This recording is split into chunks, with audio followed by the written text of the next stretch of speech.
we roll call, Select Board Member Creighton will have joined us. Good evening, everybody. Welcome to the Tuesday, March 9th, 2021 Cohasset Select Board meeting. Tonight's meeting will be conducted on the Zoom platform and live streamed on Cohasset 143 TV and Cohasset's Facebook page. The public is invited to participate through the Zoom platform, which can be accessed using the link provided at the top of the posted agenda for tonight's meeting. Members of the board and other scheduled participants will be able to participate when called on by the chair. Board members will be able to ask questions of any participant. All votes taken at this meeting will be by roll call. Members of the public who wish to ask questions are asked to utilize the question and answer feature on Zoom, including typing in their name and address for the public record. The chair or vice chair will review the questions and direct them to the appropriate participant for a response. This meeting is also being recorded and will be available for later viewing on Cohasset 143 TV. Tonight we are going to be in joint session with both with the Water Commission, the Sewer Commission, and also the Advisory Board. We are going to start off by doing a roll call of the select board members, please, beginning with Corey Evans here. Corey Evans, Diane Kennedy here. Paul Schubert here. Harry Thompson here. And we will get Jack when he's ready. I invite everybody to join us in the Pledge of Allegiance and find a flag near in your view. I pledge allegiance to the flag of the United States of America and to the republic for which it stands, one nation under God, indivisible, liberty and justice for all. Thank you. Before we do a roll call of the other present boards, I'm going to open this up for public comment. If any member of the public wishes to speak on a matter that is not on the agenda, please do so by typing it into the question and answer feature, and Carrie will flag me if there is anybody. And I do know that Chief Sylvia is here to speak a few words during public comment. So Chief, I'll give you the honor first. Thank you, Diane. Just a very quick note for the board. I'm very pleased to announce that we, the town of Cohasset, will be conducting a first dose clinic, vaccination clinic at 60 Elm Street for the members that live there, for the senior housing and the staff members up there. And as part of that clinic, there will be a few extra doses because of the way the state distributes vaccine. So at this time, I'm actually really here to make a plea for any members of the town that are 75 years or older to please reach out to Elder Affairs as soon as possible so we can get you registered for that clinic and take care of that vaccination. So that's pretty much all I have, Madam Chairperson. Thank you for your time. Thank you. You have a Tuesday night off ahead of you. And just for the record, Select Board Member Creighton has joined us. Jack, welcome. Thank you. I'm going to turn it over to Rob Hillman to call his board into session. Good evening. Okay, so for our meeting of the advisory committee, Dana Stino. Present. Fran Collins. Not hearing. Jean Healy. Present. Helene Lieb. Present. Lee Jenkins. Present. Mary McGoldrick. Present. Meg Wheeler. Present.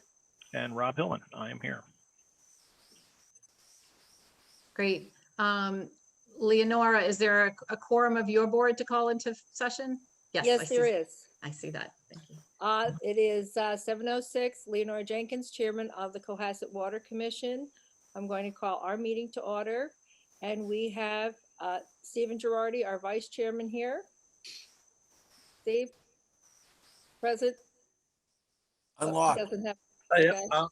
present. We also have a guest, Fred Rogers from Woodard and Curran, who is our area manager. And we have Jason Federico and Don Piat, who will be presenting for us. Great, thank you very much. And then sewer, I'm not seeing any sewer commissioners here at this moment. Is that correct? Okay, so we'll call them into session when we see them later in the agenda. So at that, I'm going to turn it over for, we are in joint session, particularly with the advisory board, to listen to the Water Commission's FY22 budget review and rate increase recommendations. Just for the public, this is the first time that we're all hearing the details of the proposed FY22 budget. From here, Water Commission will go to advisory for more thorough analysis, and then probably a month from now, it will come back as part of the warrant for the select board to approve and put on the warrant for town meeting. So Chris, I'll turn it over to you or Don or Lee or whomever. I'm just saying, so I'm playing AV help at the moment. So Tech support. So Lee, is Don going to initially present the budget, or is that how it's going to work, or are you going to do it? No, it's either Don or Jason. Okay. That's the lucky number. And before Dawn, you jump in, just if everybody could sort of let us get through sort of natural breaks in the presentation, but if you have any concerns that you need immediately addressed, please just raise your hand so either Rob or I can call on you. Thank you. Oh, I just raised my own hand. So we're going to have Jason run through the rate study presentation, then we'll present the actual line item budget, which he'll go through, and I'll be here to support and answer any questions as well throughout the way. And then I'll back up. Exactly. Jason, you're now are you going to run the presentation? You're going to run the PowerPoint yourself, right? Yes, I am. Okay, so you've now been made a co-host. The floor is yours. Thank you guys for having us here tonight. As Don said, we're going to go through first the rate study results with the rate increase, and then go into the budget after that. Can everybody see my screen? So the key points is capital recovery fee. We're going to be converting into a base charge. We're going to go through the capital improvements, what needs to be done, and then the resulting rates based on those needs and forecast. So the capital recovery fee, in the past study, it was said that it would potentially go away in the future, but it really doesn't make sense. It doesn't even cover the existing debt that we have, and it also doesn't allow for any additional capital projects to be done if you made that assumption. So in the end, we want to instead of calling it the capital recovery fee, we want to move to calling it just the base charge. It's the base charge for access to the water in town. I'm just going to interrupt for 2 seconds. Could everybody put their mute button on unless you're speaking or soon to speak, just so there's less residual noise? Thank you. So basically we have the rates are broken down into two categories. There's the capital recovery fee currently and the usage. Those are what's used to calculate your water bill. In the end, all of that money goes to the same place. So it's pooled together and then pays based on the needs of the department. In the end, we have a lot of capital needs. These capital needs are both treatment and distribution related. The goal of these capital improvements are to improve water quality, improve reliability of service, and maintain just the level of service you're even getting today. So we have a 10-year capital plan currently laid out. It maintains a service to all the customers. It continues to meet the regulations and future regulations. That requires about a $14.9 million investment in the treatment plant and $7.3 million of distribution system improvements. And that's in today's dollars, not escalated out. So as I mentioned earlier, the existing debt is decreasing over time, but our operating costs are actually increasing over time. Part of this is due to just general cost inflation, but also in our plan, we're calling for GAC treatment at the water treatment plant, and that is a significant increase in operating costs on an annual basis for changing out the filter media. And as I said too, that we do have future capital investments, and so that's an increasing future debt and or capital expense. When you lay that all together, in the end, it equals a increasing cost for the next 5 years, which then means we need to increase rates to keep up with that. So we ended up coming to a 2.5% increase on an annual basis for the next 5 years across the board on all the rates. Additionally, we added a third tier of use. The goal for there is to more evenly distribute the cost to the customers that are using more water. It goes, right now we only have tier 1 and tier 2, which is from 0 to 20 and then 20 and above. We're now cutting off tier 2 at 50, and then 50 and above is in tier 3. And just for reference, an average customer in town is would always be in tier 2 at 3,100 cubic feet a year or quarter. These are the proposed rates for the next 5 years. And the typical increase to an average customer would be $11 per quarter for a standard water bill. And that's it as far as the rates are concerned. If you want to talk about that before we go into the budget, or we can go straight into the budget.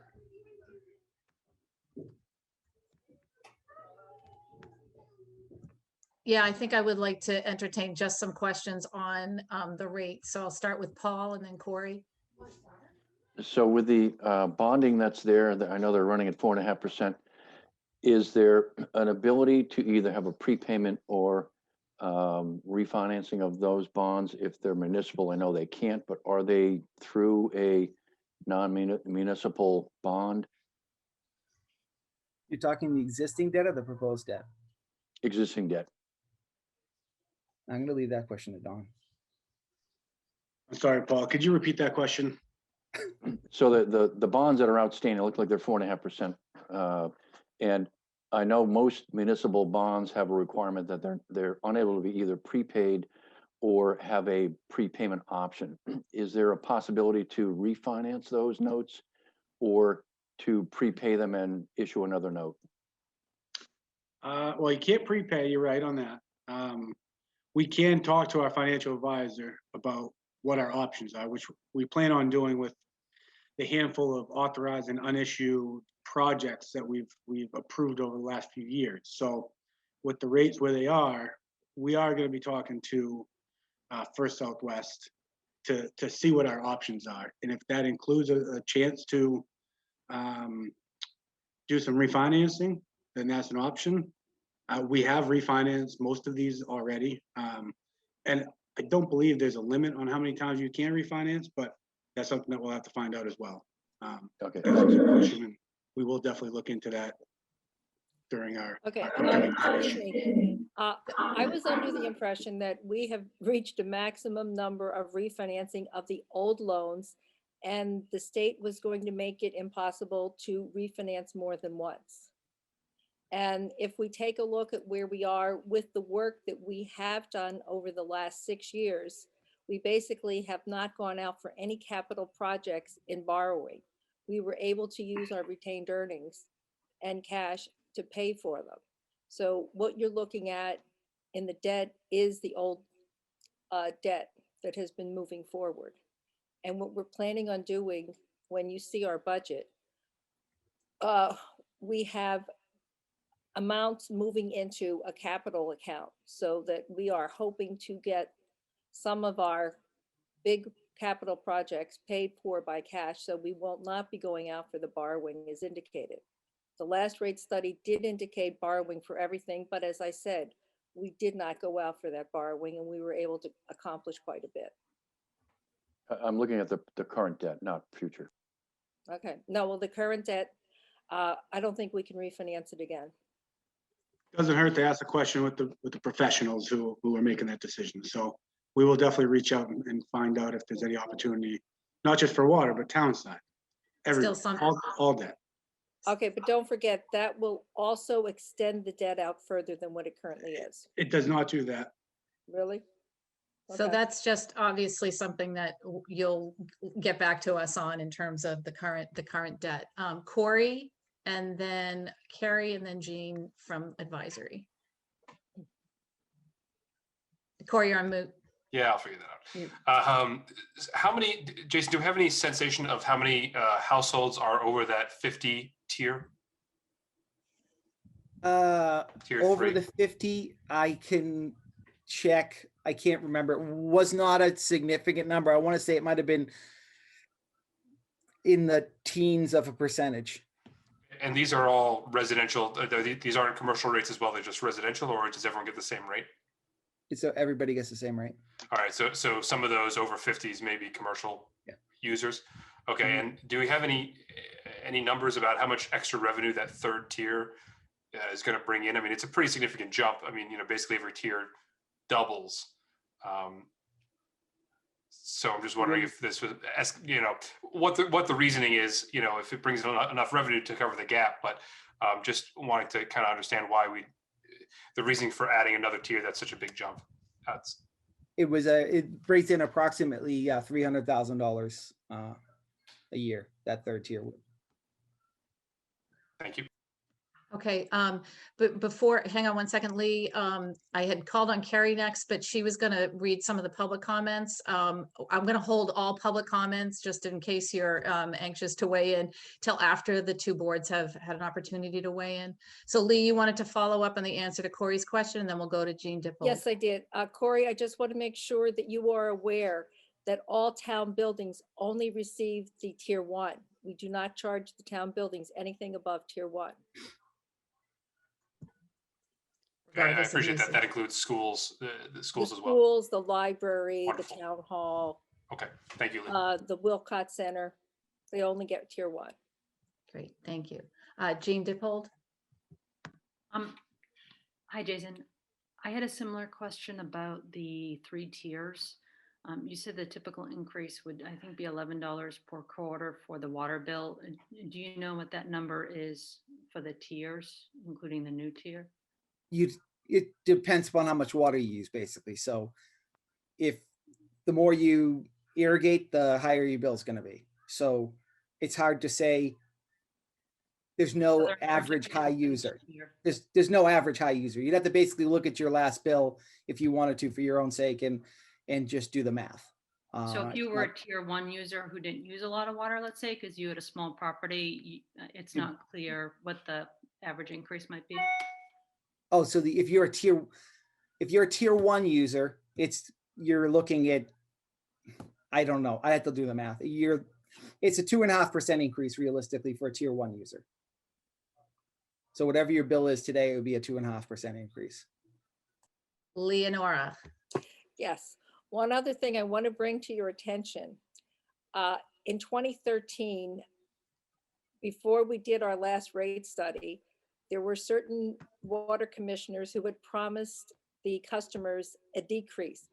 At that time, we decreased our rates 10% across the board, and we have not increased them at all to this time. This is going to be our first increase since our 10% decrease in 2013. I have a question. Does any other select board member or advisory member have a question? Just one thing, Lee or Dawn, if you could just remind everybody of when you conducted the rate study, because the rate study has been presented to us before, and I believe it was around last year at this time, but if you could just kind of give us that timeline on, that you held off for a year and that now we're re-looking at it, the proposal for a rate increase. Okay, because when we did our first rate study, that was back in 2015, and it was supposed to have been done last year, but we couldn't get it through because of the situation.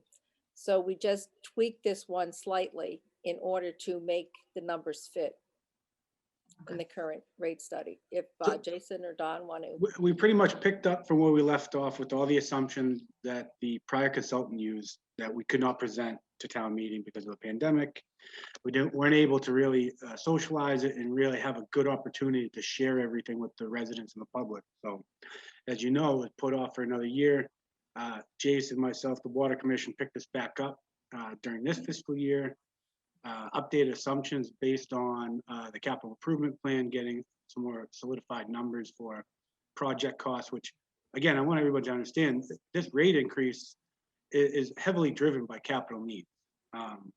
So we took a look at some harder numbers and then just basically rolled the previous study to be updated with updated assumptions based on capital needs. And a couple other minor adjustments to our other operating expenditures. But we essentially relied on the consultant in the past, and kind of just ran with it from there.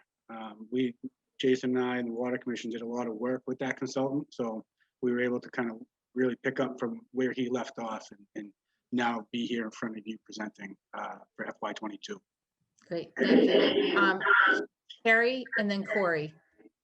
Yeah, thank you, Lee, for being here and for all this information. My question is about if these rates are comparable to what the former Aquarion / current Weir River water customers are paying. I've had some customers who are, members of the Weir River water area, and they're curious if the rates are comparable or not, so the town knows, the comparison between the two. Do we have any numbers on that recently?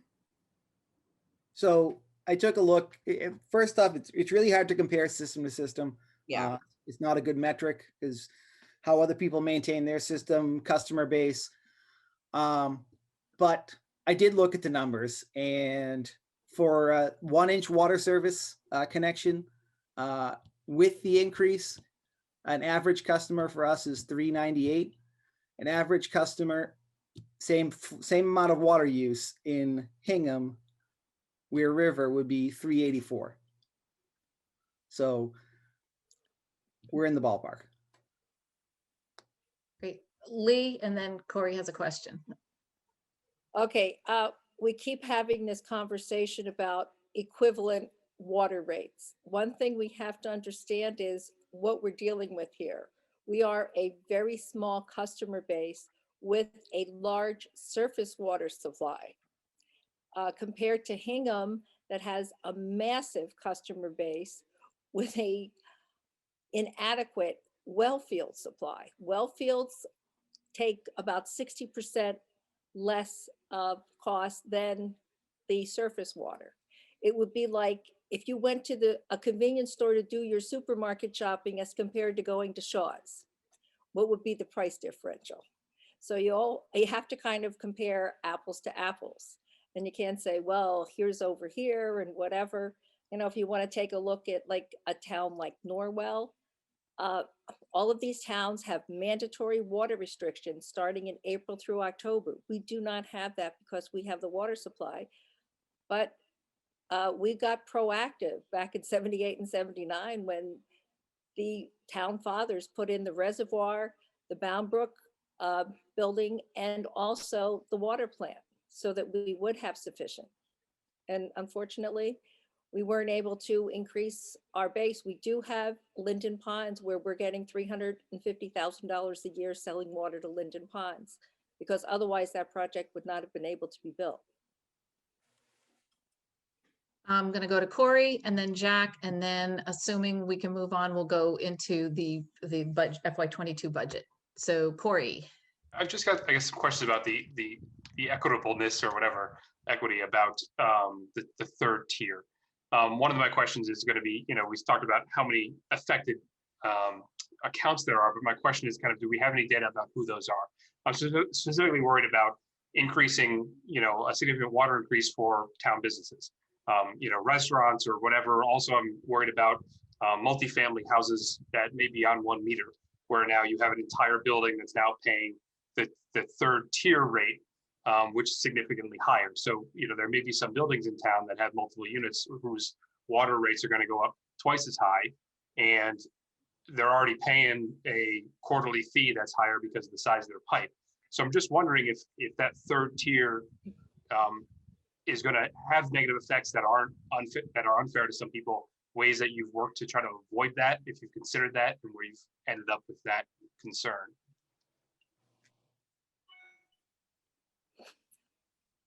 Lee?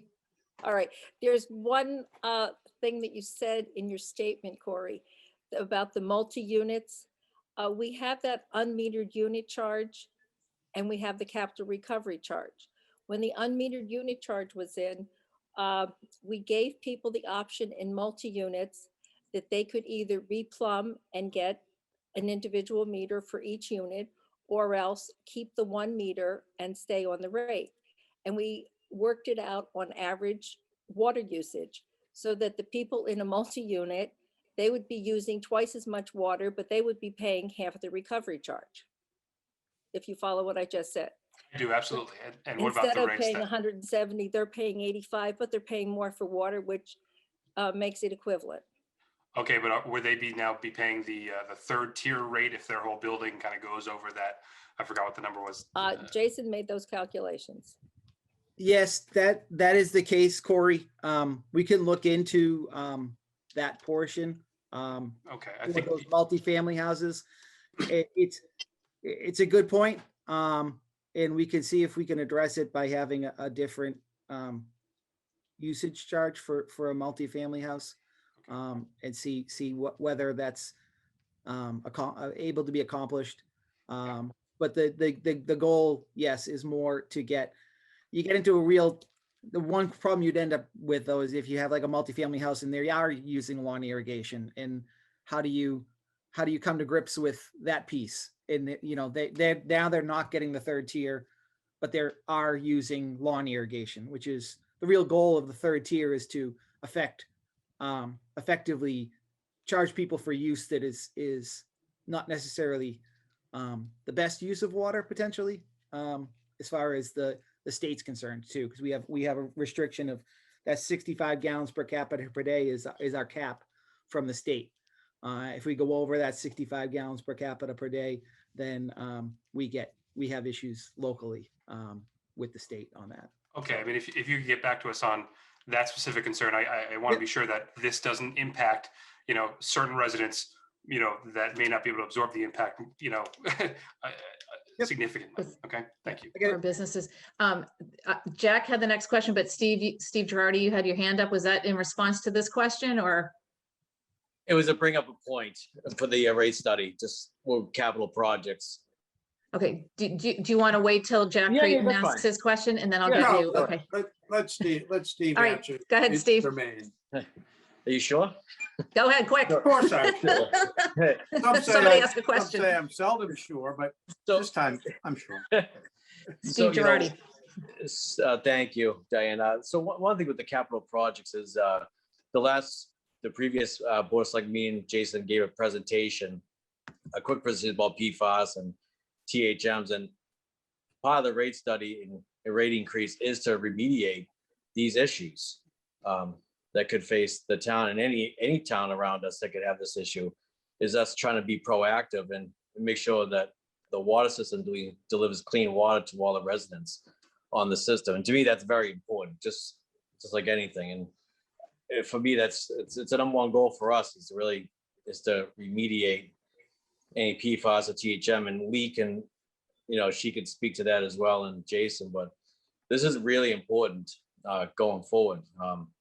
So we can have the money to do this. And again, to provide that clean water. So that's why I really wanted to raise that point and just be very adamant about those two components of the PFAS and THMs that we can try to eliminate with the GAC system that we had a pilot with that Jason spearheaded for us. So I'll turn it back to you, Diane. Great, thank you. Jack. Yeah, first off, it's very easy to adjust multifamilies by the number of residence bedrooms, whatever metric, and balance it out. And that would include the irrigation. Question I have is, I believe that the explanation was that a good portion of this is driven by capital expenditures. Am I correct in that? Yes. Okay. One of the things that I've seen is frequently done is that when you have a capital expenditure with a useful life, you amortize that over that.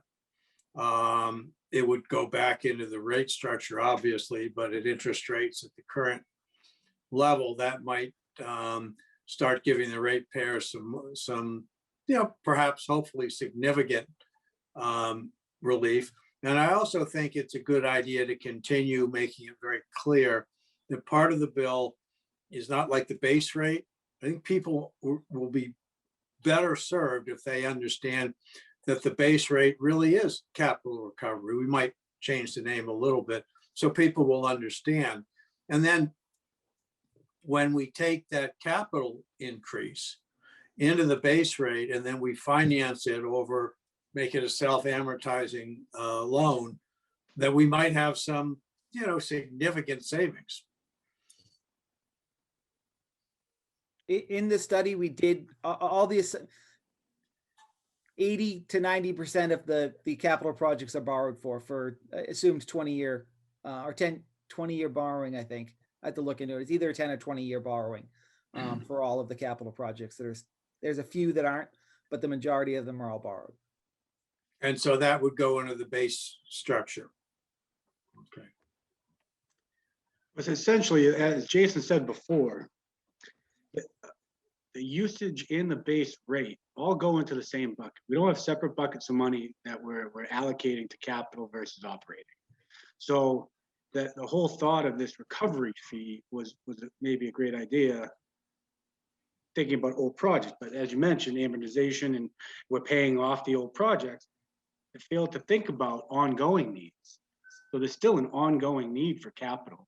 And so any savings really should be put into ongoing capital. So I don't know if that makes any sense, but what I was kind of hearing was that the amortization or the decrease in what we're paying in debt would save the ratepayers money. And I agree with that if we had no more ongoing capital needs.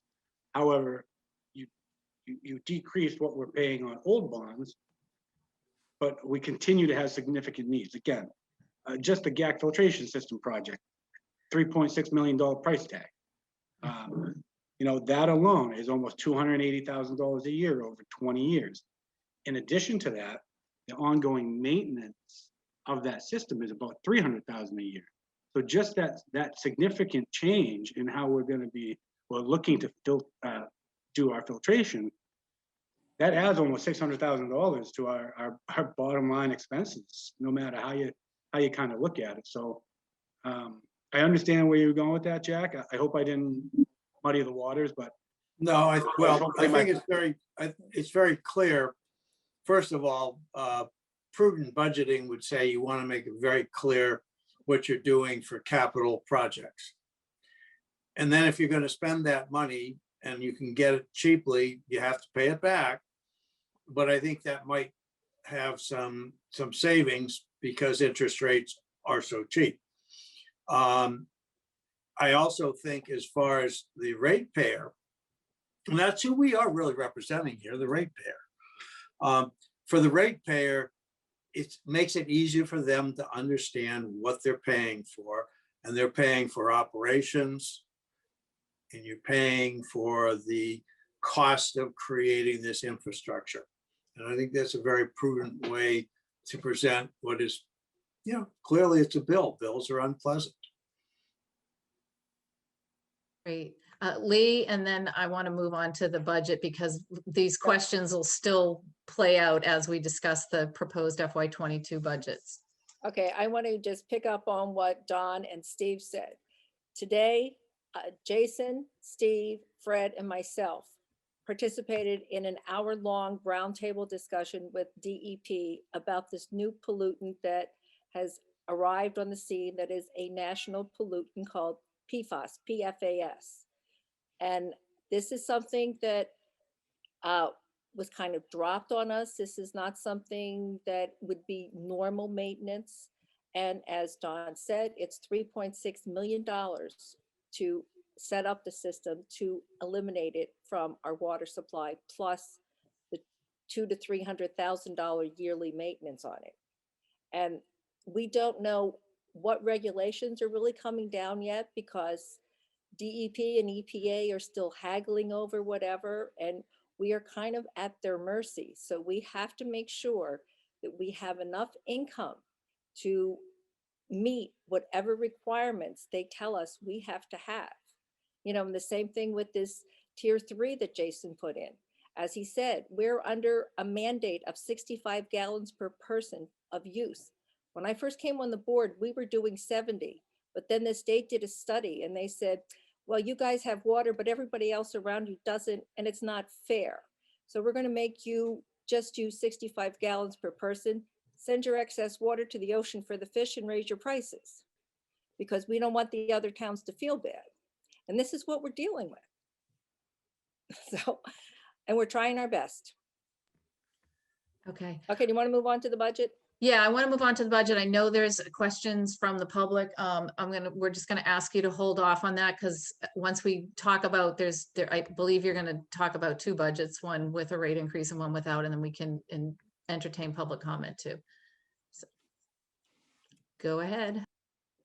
Jason, Don, who's doing it? Don, Jason? Jason will be Jason, sharing muted. his screen once he unmutes himself.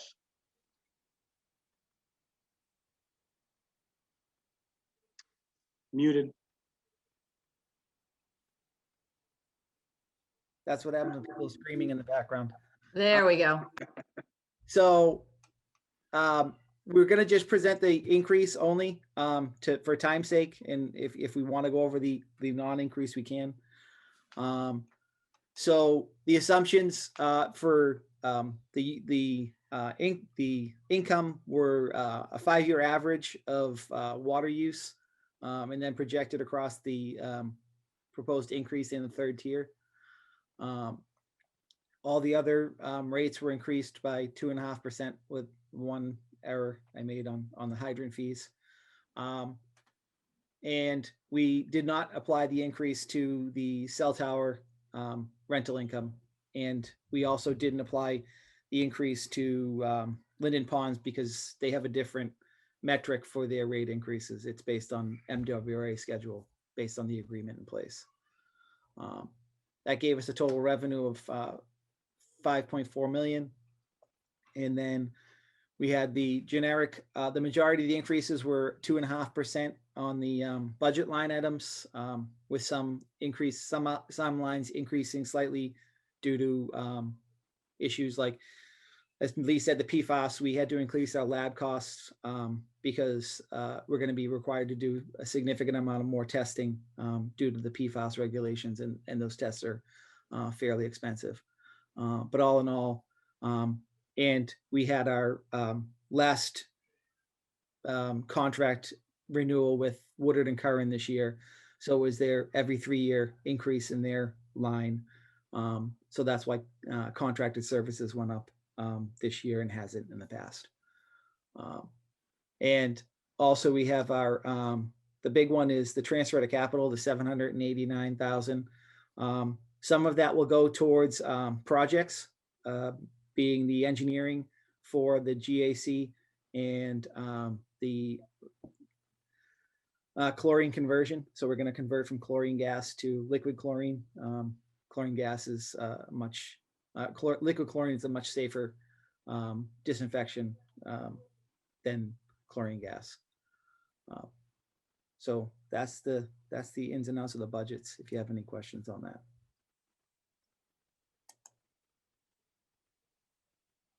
General questions. I think just one thing to note on that is within that is built in our estimates for the borrowing for the big GAC filtration system as well. So what we'll have to do to hopefully submit to SRF funding through the MWRA is to actually have this project authorized at town meeting, go through the process of applying for it. And I believe Jason mentioned it was in early summer, to hopefully get the benefit of a low interest to no interest loan through them. So we're anticipating our debt service for that potentially coming online as early as 22. So within that transfer to capital, that's been an existing account that we've tried to fund capital within the rate in previous years, and it was about 300 or so, and we would adjust for debt service roll off. But that you can see the significant increase partly due to that potential borrowing, that we're estimating for. And then also, as Jason said, we have the estimated increase in the GAC maintenance cost in there as well, until we get some of those numbers more solidified as this project does or does not go through the approval process. And that is one really critical note. We are going to apply for SRF funding for the GAC project this summer. The last time we had an economic recovery, there was a lot of debt forgiveness, principal forgiveness, and 0% loans given out during that process. So we're going to try and queue ourselves up to get into that and see if we can get some principal forgiveness and or 0% financing for that project this summer. Thanks. I have a question, and if anybody else does, raise your hand. But one question I have is, do we have any getting any kind of a break or scaled efficiencies because Woodard and Curran is managing both the water and the sewer plants? Both of those contracts are negotiated separately. Okay. So if anything, there would have been a savings on the sewer side because theirs came after water, but I'm not sure that there was any real savings realized. Okay, and then I see Lee's hand is up, but I also just a general question: if for some reason town meeting didn't approve the rate increase, you know, where is the breaking point in the budget? Like, what is, you know, what's that going to look like? Well, capital would go away, and there were some lines that were decreased on. Some of the maintenance lines were decreased on dam maintenance, invasive species removal from the pond. There were lines that were decreased in order to balance the budget. So basically we cut out all capital potentially and decrease some of our maintenance costs. Okay, Lee, you had your hand up. Yes, we did try to work with sewer for several years in order to get an RFP for both of us to go out for a service contract, but they decided they did not want to do that with us. So that's why we do not see any type of coordination. Thank you for that. And Lee Land. I have a quick question for Dawn. How much is in the retained earnings and how much money is in the capital funds at the present time? Retained earnings is about 1.3 million, which we're planning to use about 430 grand for one of our capital projects. And in the capital funds, there is no money set aside in our capital fund right now. I think there's 7 grand balance that's been sitting there for a long time. Thank you. You're welcome. Okay, any other questions from either board or committee? Okay. Carrie, did you want to just read, I believe there's at least one question from the public, and then yes, we'll move so on. Couple of questions. Let's see, from Rob Jeffers from 18 Spring Street. He says, we have the highest water costs in Mass according to Boston Magazine. Our costs are approximately 100% plus more than the Mass average. Our rates are 75% higher than Hingham, and our service fee is 400% higher. What is being done to bring our rates more in line with the rest of the state? I think a plan needs to be presented before more increases. And then he says, comparing to Norwell, our rates are 47% higher than them, and our service charge is $30 a quarter versus them for $170. Those are the numbers he's using. And then let's see. Paul Kearse, I don't know if this question is for the water discussion or not, so I'll hold that one for later. Does anybody want to comment again on the comparisons between towns, Lee or Hmong? Okay, I remember I did bring up Norwell already. Norwell is all wells. So their costs right off the bat are 60% less than ours. And, or I'm sorry, it's 40% less than ours. They're 60% of what our costs are. So they're all wells. They do not have the adequate water supply that we have. They are in mandatory restrictions every single year. We are not. They do not have the surface water to contend with. When you take a look at surface water, with the plant and the sludge that is the byproduct of treating the water, that costs us about $150,000 a year just to get rid of that. And then you take a look at what their population is. They're about 1.5 times what we are. So they have a larger population base with a much smaller cost. And, you know, I don't know how you can compare it. Thank you. And then I think the Paul Kears question was for water, and it's just about whether usage has gone up during the pandemic with people being at home. Usage has gone up, and I'm sharing this slide that I didn't show you guys earlier because I really don't like to compare apples to oranges. But I went and took our amounts, our average user, and a 1-inch service size, and compared it to our neighbors, and also systems that are of similar size and scope. So as you can see, we're close to Co-Situate and Weir River. We're way out on Norwell. And to Lee's point, they're all groundwater supplies. They don't have a 3 T4 treatment operators that we have. They have 1 T2 treatment operator. And Mattapoisett and Marion are not local, but they are similar size and population, and they're in the same range as us as well. So yes, if you compare us to somebody that's unsimilar, then yes, we do have high rates. But if you compare us to people that are similar, it is a different story. Great. Thank you. So I'm going to conclude the water meeting unless anybody flags me right now with a last minute question. Water, if you want to, motion to adjourn. Do we want to adjourn our portion of it so we can legally adjourn? Do I have a motion to adjourn the meeting? You have a second, Steve Girardi. All in favor? Aye. Aye. Unanimously, Lee. we adjourn. Thank you very Okay, much for all great. your time. Thank you. Thank you. More on this later.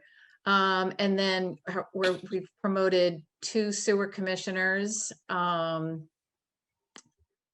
then Bill and Paul, if you want to reveal yourself, call your meeting to order with a roll call. And then is Wayne joining you?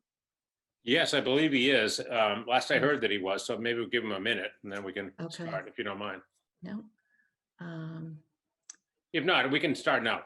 I don't see, Paul, but I would like to call our session to order. And Bill McGowan is present. Paul, can you acknowledge? Paul Kears? We can't hear you. He seems to be having problems with his audio. I will just say, well, if you can wait, it was a year ago, this meeting, which was held on March 10th last year. That was the last time we had in-person meetings. What a year it's been, and looking forward to being in person again for these very technologically challenging reasons. So Paul appears to be here, so until he can flag me and say that he can speak, I'm going to assume that you're in session. Bill, we're here with Advisory Board, and I know you're going to give us more of a glimpse and less of a deep dive into where you're going in your budget preparations, and I'll turn it over to either you or Dawn. Or Yeah, I can start. I think that we have been working with Dawn for the better part of a month and a half, back and forth on several meetings. Certainly, we've had some conversations with the board, and I can tell you that we're looking at an increase. We haven't specifically voted on it, but there's a lot of issues that we are dealing with that are basically forcing us into a rate increase. I'll get into the specifics.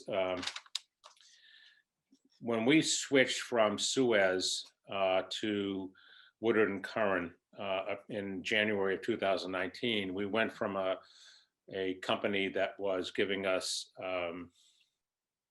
I'll be kind in saying they were giving us a 60% service. And we went to a company that was giving us 120% service. But the cost went up. It's gone up approximately $6,800 a month. And that was from the period of 2019. What we also had is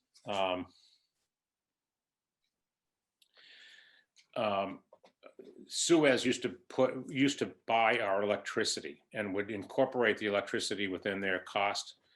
One of the things we're doing right now is to try to do a postmortem on all of the electrical costs that came out of Suez, so that we can give you an idea next time we meet after we vote as to what exactly the electrical costs are. They've gone up significantly, probably close to 10%. But I want to have really good data to give you to say, okay, this is why this has gone up, and this is why exactly this is a combination of, or excuse me, a comparison of Suez and United Woodard and Current. I got United Water on my brain. So Woodard and Current, I have to give a shout out to. They have been fantastic, and they are a spectacular supplier to the town. They are doing things proactively. They've just jumped on to everything that didn't happen with the prior service. The other couple of things that we're looking at is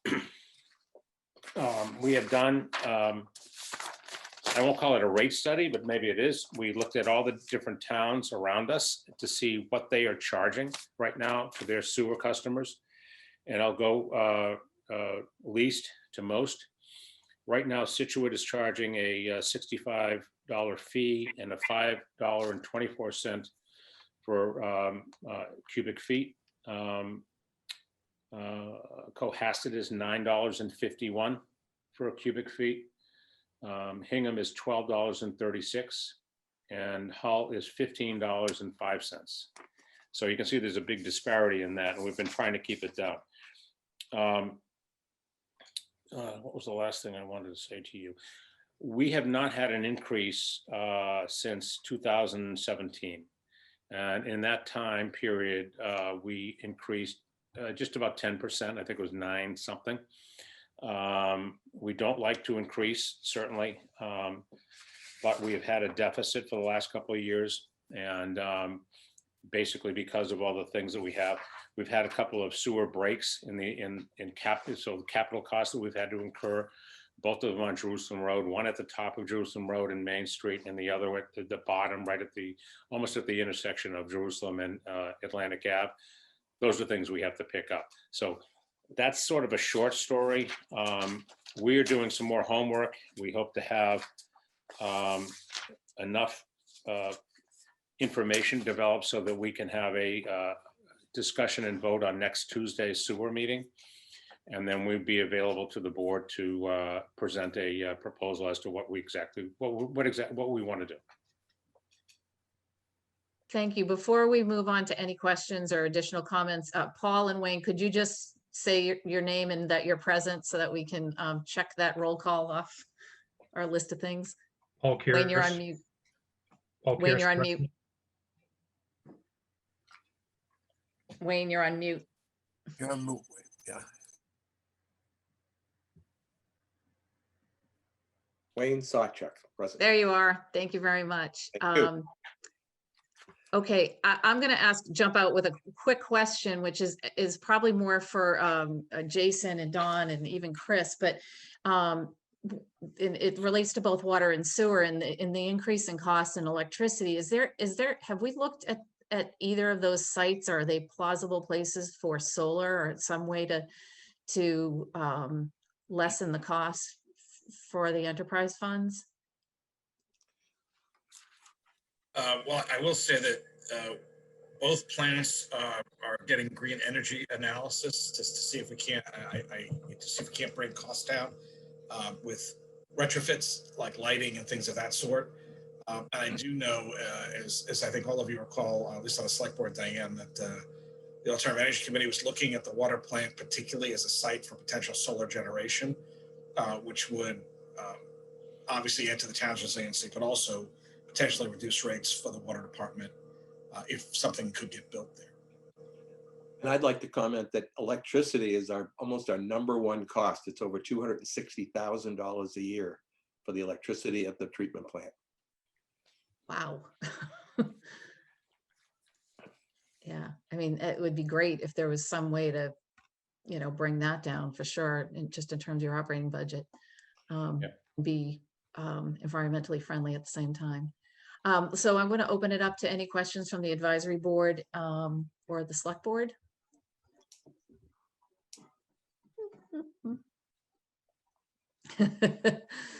I like it. Yeah, no, oh, wait, Corey's out of the gate. Well, no, I was just thinking about, we had a lot of good questions with water, and I'm looking forward to seeing kind of, certainly, Bill gave us a good overview of some stuff that's, we've dealt with, we're going to have to deal with, and I appreciate that. So, maybe Don or Chris, I mean, do we have, Don made a pretty good point about with water, we have these issues, these are really problems, coming from the financial side of things. Can you give us a same kind of short, bit about where we are with sewer and the health of where we are at this point? Yeah, so, Sue, we're really taking a hard look at the operations and really trying to get a good understanding of its capital needs over the next 5-10 years to really assess that. As Bill mentioned, we're going to be looking into the reasons why our utility costs have really increased. Since we have moved from United Water, Suez to Woodland and Curran, there has been, a couple of years of basically conversion from the prior contract, what was included. Now we're fully on the hook ourselves for the utility costs, instead of that being within the contract and having any type of annual escalation. So we're really working through that. We have items that we have to look at within the contract as well. So we have a base contract for operations and maintenance. Within the second portion of that is another 80,000 or so for routine maintenance that essentially Woodland and Curran takes care of on our behalf, again, with the commissioner's approval. And we really have to assess, what that, if that's enough, and do we need to address that as well. Initially looking at some of our other commitments now, a number of years ago when we did our initial increase back in 2017,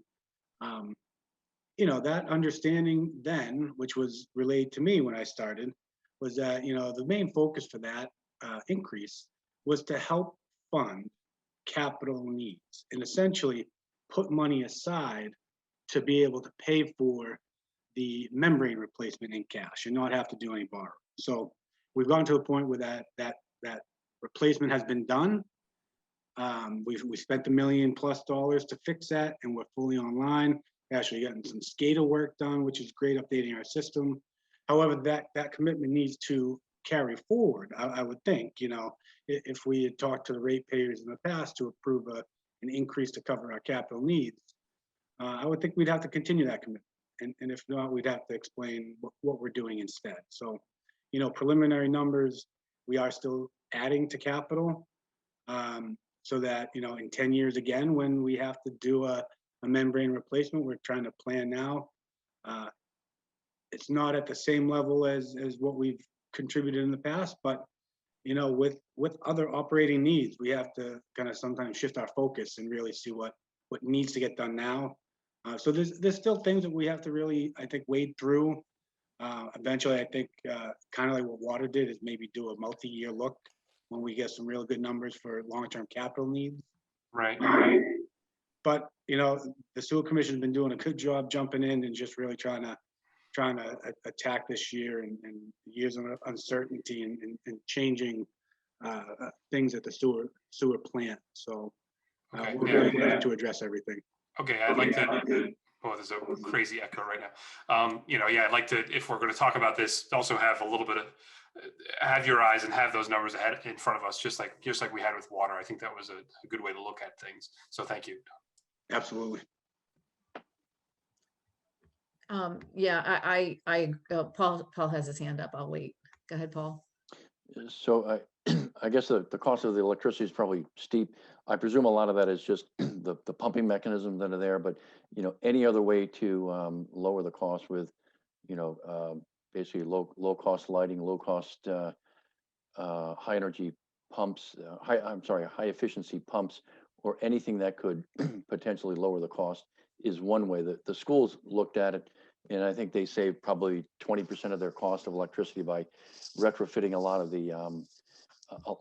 the controls for the heating, a lot of the controls for the air conditioning controls, also for the lighting, in addition to putting in LED lighting. So that's one option, not to be, that's something down the road. We've actually done several of those things. We put in variable speed drives on all of our pumps and stuff, so that as the flows are less, the pump doesn't have to work as fast. We have done a lot of lighting and stuff. We've gotten some grant money from through the town, and done that. Our situation is that when the membranes operate where air is blown against them to keep them clean and all this, and it's like there's something that's running 24 hours a day, 7 days a week. So we get hurt. Now we did, the Alternative Energy Commission committee did say that throughout the town that they've received enough proposals for alternative energy that in fact the town should be in a position where we're not paying any money for it if all these projects go through. So sometimes we have to look at what the whole town is doing, so that if we start putting panels up in the marsh, I think we're going to get a lot of calls. Right. So we are doing it. One of the things that when we just did our quick review of water and their presentation, that I think would be very helpful for all of us is to have a 5-10-year lookout on capital. And of course, it's hard to project because we're actually starting conversations with some of our neighbors about where we might be able to join forces or not. And I understand there's a lot going on, but I think in order to make a case for rate increases to the community, we're going to have to show them what kind of capital costs we're looking at, and how I think sewer has less requirements from the state, but I actually don't know if that's true. But there are things that we just have no control over, and we really have to run our systems optimally. So to the extent that you can give us as much detail on a 5-year out capital plan, I think that's going to be very helpful to understanding what it really costs to run as your sewer department. Yeah, I can address that. Part of the services that Woodard and Curran have done, as was requested in the RFP, was to do updated capital plans. They have done an outstanding job in giving us a complete plant assessment and a capital plan that we can then add. We can basically put, when do we want to do it? So I don't necessarily like to have 5-year plan. I like to have a plan that we go after what's the biggest need that we have, and that's how they prioritized it. And I would be happy to share it with the board. We can do that tomorrow. Yeah, it would be great. I mean, just to understand the complexity of costs. It's not that bad. It's not that bad, but you have to, I suspect you understand that we've got a 25-year-old plant, right? And that we're trying to keep alive. And I think that we've done a pretty good job, particularly with the membranes and some of the other things that we've done. We're keeping it patched together. Yep. Okay, any other questions, comments? Okay. So I knew we might finish this part a little bit early. There's nothing from the public. Great, thank you. So next steps really are, for the water and sewer boards to go in front of advisory. Advisory will do their thoughtful deep dives into the budgeting, and then we'll hear back in a few weeks. As Bill noted, his commission is going to talk specifically about rates and recommendations for the budget for next year, next week, you said, Bill? Yes, Tuesday. And we'll just stay plugged in and let us know how we can help. But otherwise, we'll see you at the other end of this warrant preparation budgeting season. Yep, you'll all be the second ones to know. Thank you. All right. Anything else, Dawn, Chris? Okay, Rob, you can adjourn your team if you'd like. Motion adjourned. Lee, Second. do I have a second? Second. Mary, okay, by roll call, Gina Stino. You're muted, Gene, but I'm gonna declare you as assenting. Fran Collins on the line, he is not. Gene Healy, Aye. Helene Lieb, Aye. Lee Jenkins, Aye. Mary McGoldrick, Aye. Meg Wheeler, Aye. and Rob Hillman is an aye. So we are adjourned. Thank you, Diane, for your hospitality, You're and most welcome. we'll see you again soon. All right, I'm glad I got you out early. And Diane, I Thank think you. that everybody Thank you. adjourned on my side, but I would like to say that the sewer board, Bill McGowan, Wayne Sawchuk, and Paul Kears.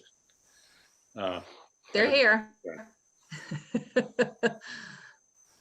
Great, so you're adjourning your board. Yes. Paul and Wayne, thank you both very much. Thank you. Thank you. Sorry I was late. I was on another Zoom. It's endless, isn't it? It's crazy. Fourth today. so Thank Yeah. you.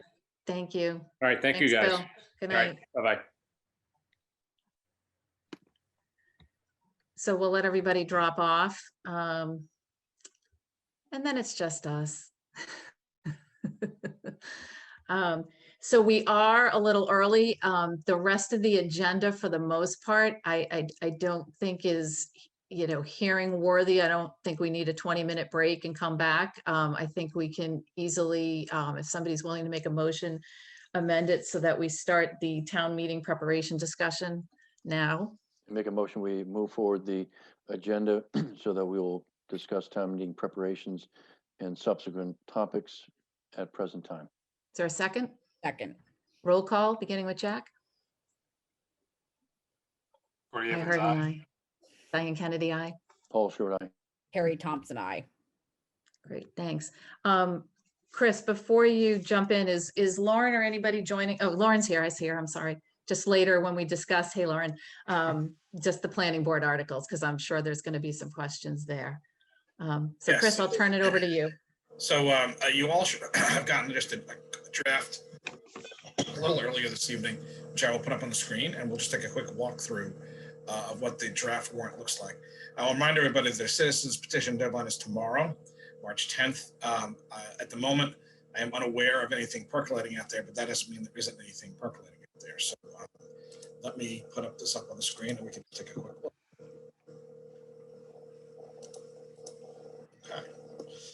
Okay. So there are at the moment 30 potential articles on the warrant. Again, just, these are just on here for presentation purposes. Remember that you haven't placed anything officially on the warrant yet. The annual report and the reporting committees are just standard things that are always on here. And the annual report's always accepted, it's just something that's always accepted. And, as we get close to the meeting, the question is, are there any committees that have any reports to give to the meeting that are not already included in a warrant article? Should the boards agree to have this on, the water rate restructuring and a potential sewer rate restructure would have to come before the operating budgets, because you have to determine if those rates are going to be built into the budget or not. So as would be the case, as this has been handled in the past, if either or both of those articles go forward, the commissions would have to have available a with or without budget ready to go. So people would know which would they'd be voting on. So, that's still to be determined, but those would normally come or would normally have to come before the operating budget. Chris, before you go any further, is it, and I know we've done this before and I can't recall, but would both versions of the budget with an increase and without be included in the warrant? We normally have, because it's really just a one line difference. The because we don't vote line items for water or sewer. It's like a block of money. So it would just, and remember what happened last time, water had built a budget with or without the increase. So if the increase went in, they just had more revenue, which was fine. And if they didn't, they were budgeted fine. The easiest way to do it, unless these increases are immediately necessary, and as you've already heard, a lot of waters are to build up resources for the bigger capital items coming down the pike. Right. So the short answer is yes. There has to be something built in, unless they've built a budget to go either way. And then with the revenues, if there's additional revenue coming in, it just flows in, becomes retained earnings, and they can use it for capital or something. Okay. That is a good question. Then these are the kind of routine fiscal articles. There are, I'm afraid, going to be some unpaid bills. There's a couple of things that were lingering out there from some consultants. I don't have my arms around all of them yet, but there's a few.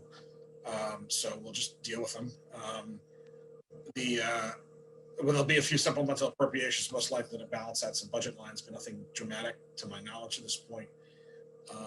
One of the nice things is that with the Municipal Modernization Act, the Select Board and Advisory Committee can make budget amendments after town meeting anyway, so we don't only have to go to town meeting for a lot of these.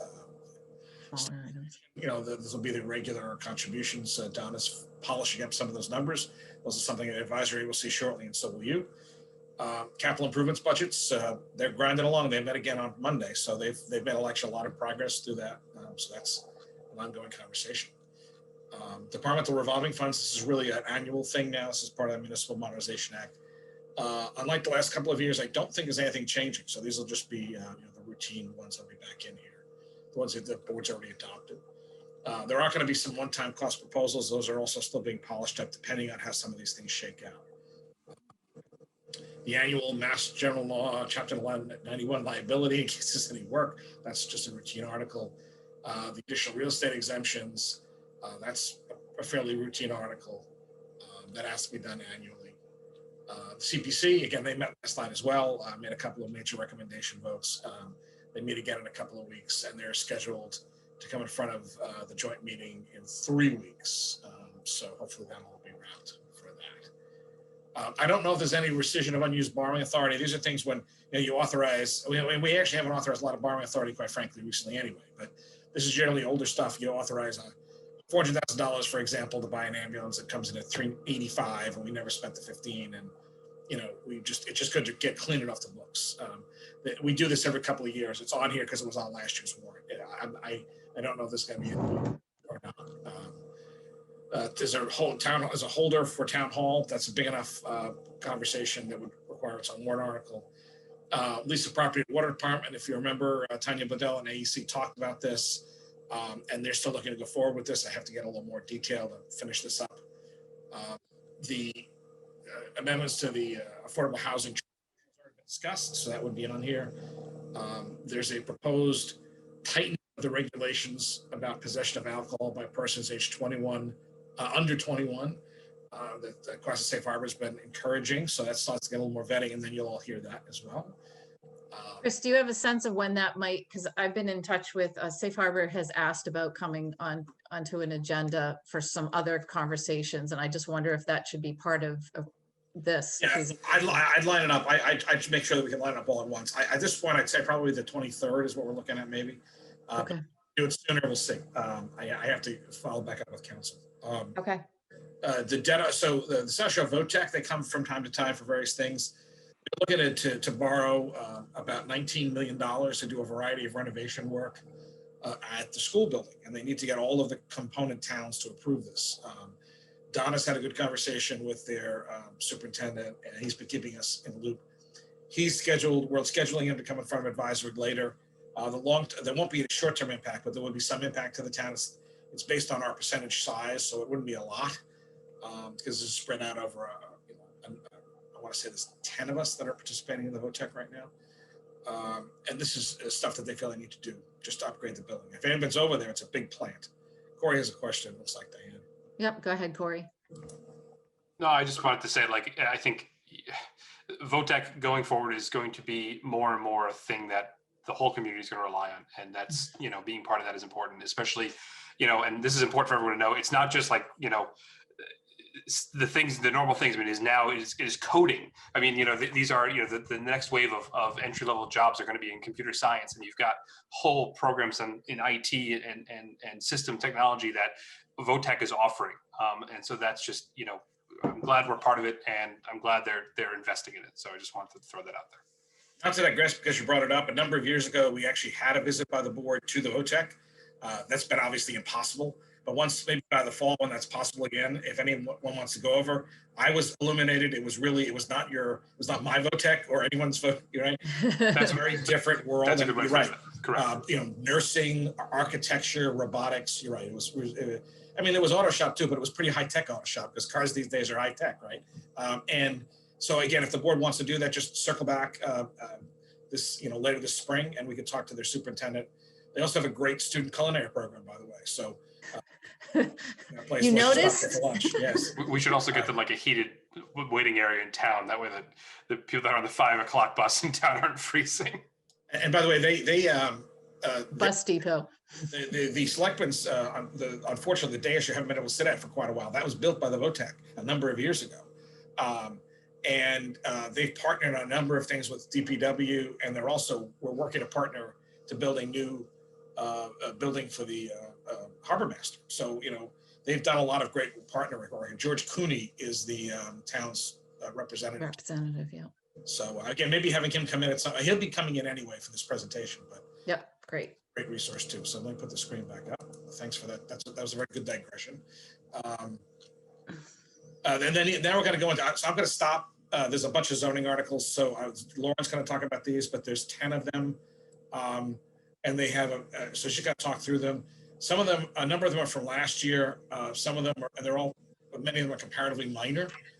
And there are some that are bigger. And I think there's one that may actually not go forward. They've been talking about, but I'll leave that for Lauren. And this is actually the last one is, the Board of Public Health.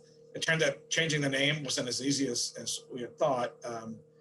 Because the Board of Health is mentioned in the zoning code and the general bylaws, and to do a zoning change, you actually have to go through a very formal process. So we're doing that formal process, which will allow the Board of Health to change to the Board of Public Health throughout the zoning, throughout the bylaws. So that referral is simply just to change the name. That actually has no practical impact except for the name.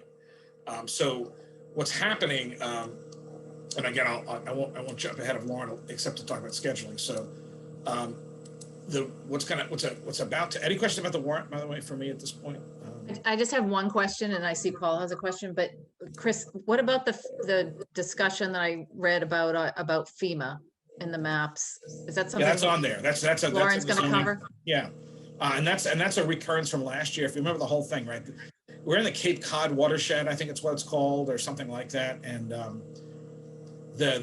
Unfortunately the regular remap, and these are the inland maps, by the way, this is not the coastal maps, this is inland maps.